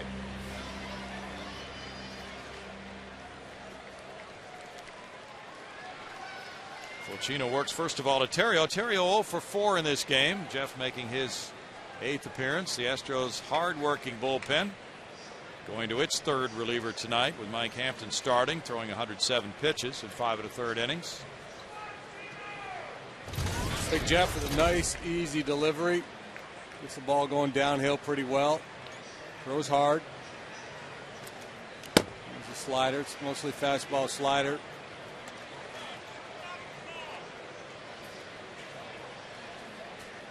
Rich Harden in 7 innings, allowed 8 hits, 3 runs tonight, walking 3 and fanning 4.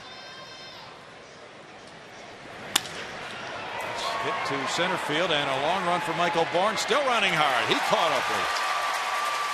Good running play for out number 1 here in the 9th.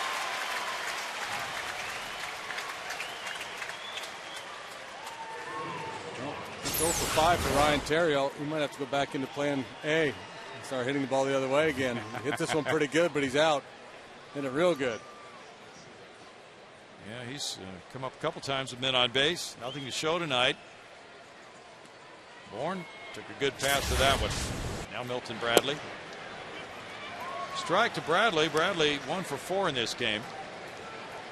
Carlos Marmol now has made 17 straight scoreless appearances against the Astros. That one's tapped up the first base line. It stays fair for Berkman, and he will tag Bradley. 2 outs.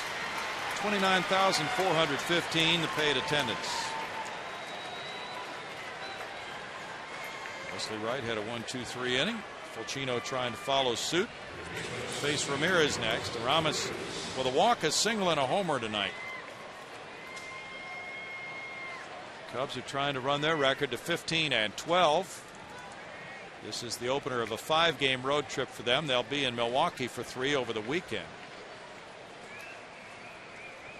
Now, Marmol hasn't given up a run to the Astros since he was a starting pitcher in the 06 season in July of that year. There's ball one. Astros Live is coming up next. We'll get a complete story of this game, a preview of what's ahead for the Astros. Popped up foul that will drift back into the seats. We might have to go over to the Cubs hotel and penny Marmol in his room. He has really been dominant in most of the outings, has not given up a hit to the Astros.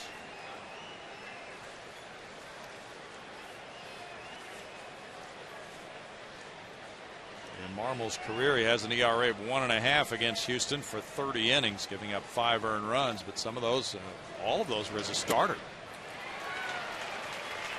1-2 the count to Ramirez with Soto on deck. Fulcino worked 2 1/3 innings Monday at Washington, giving up 4 hits, 2 runs. He's allowed runs in each of his last 5 appearances. So a 0 would head him off in a different direction. Did he get a swing and a miss? He did not on appeal to Adrian Johnson. It's 2-2. Yeah, bullpen has performed pretty well here tonight. Arias just that one home run allowed to Ramirez, but he threw the ball pretty well, punched out 3 guys. Wesley Wright with a clean inning with a couple of strikeouts.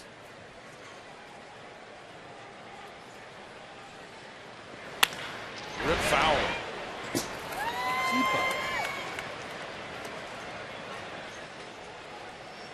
Albert Pujols hit number 11 tonight. St. Louis leading Pittsburgh at St. Louis 4-2 at the end of 8. And apparently Rick Ankiel's going to be okay after that collision with the wall. He went to the hospital, and according to one story, Tony La Russa sat in a chair by his hospital bed all night.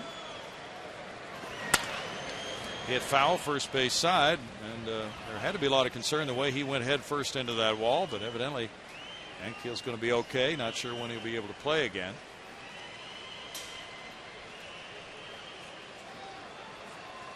Mitchell Boggs was the starter for St. Louis tonight. He lasted 4 1/3, and Zach Duke went 5 1/3 for the Pirates, who have had fabulous starting pitching. That's hit foul. Upper deck foul. Way up into the upper section there. Ramos peeking up there and checking it out. Yeah. Gonna enjoy that. 2 balls and 2 strikes. Tad Lilly, who usually is very tough on the Astros, goes tomorrow night against Russ Ortiz at 7:05. Popped up. Lilly is 3-2 with a 3.13 ERA. Ortiz 2-0 with a 5.21. Pudge Rodriguez out for a little chat. Pudge is the cover boy on the Astros official game magazine, which you can buy here at Minute Maid Park for $4. Very nice action shot of him drawing back his right arm, getting ready to throw. Pudge getting close to some really nice milestones for a career. He's at 298 homers and about to become the all-time leader in games caught.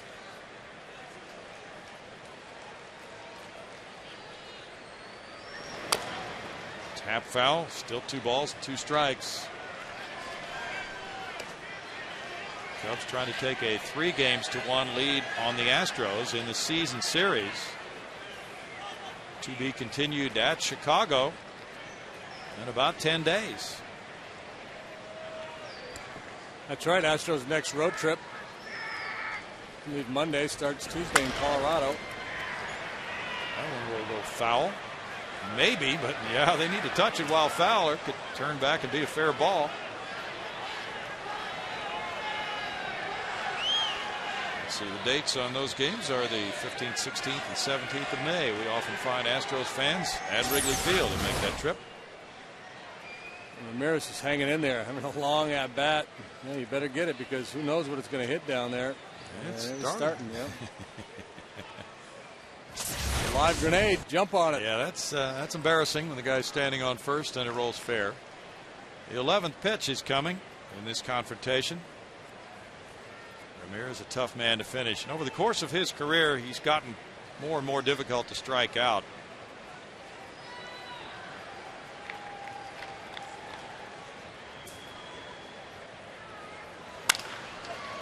Ground ball, Tejada on to Berkman for a 1-2-3 ninth. And now the bottom of the ninth finds the Astros needing 3 to tie, 6-3 Cubs.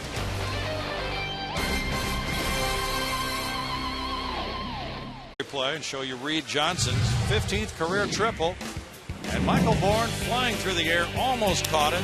Bases loaded, first inning, 2 outs. Johnson makes it 3-0. That triple as to flying Michael Bourne. He later scored on a pass ball to make it a 4-run Cubs first. So Johnson, who was hitting .227 with 1 RBI at game time, gets his first extra base hit of the season. Had 1 RBI coming in. Played at 3 with 1 swing of the bat, and that's been the difference. Now he moves to right field. Joey Gathright has entered the game in center field. Gathright batting in the 9 position. And the closer, Kevin Gregg, comes into the number 3 spot in the order. Milton Bradley leaves the game. Gregg is 0-1 with 4 saves and 5 opportunities. A little rocky for him at the start of the year, but he settled in and thrown pretty well. Rodriguez, strike 1. And he doesn't have the stuff that Marmol has.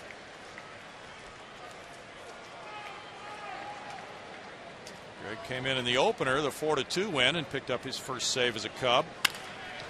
Bounce to the left side. Ramirez stretching, got it, and spun around and threw to first. He just snagged it right in the webbing. Looked like it was going to get by him.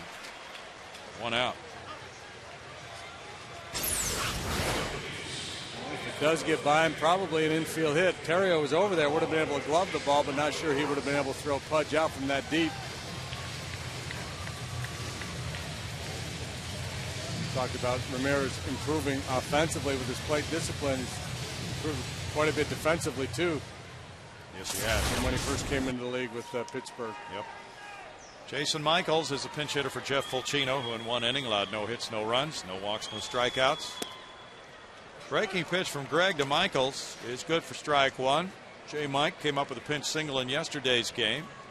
He is 6 for 20 now, hitting .300, 2 runs batted in, and as a pinch hitter, he's 2 for 9. That's a big breaking ball.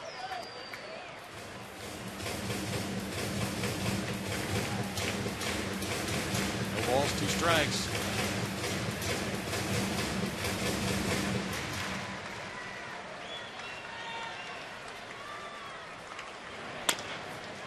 Over on that one, and he fouls it. Yeah, the stuff is quite different, but as you frequently find with closers, they can get it done in different ways. And Gregg last year had 29 saves and 38 opportunities. No, that's not good. He's 30 years old. Oh, that's close. And you consider, most of the time closers come in the game, they've got nobody on base, and they're protecting more than a 1-run lead.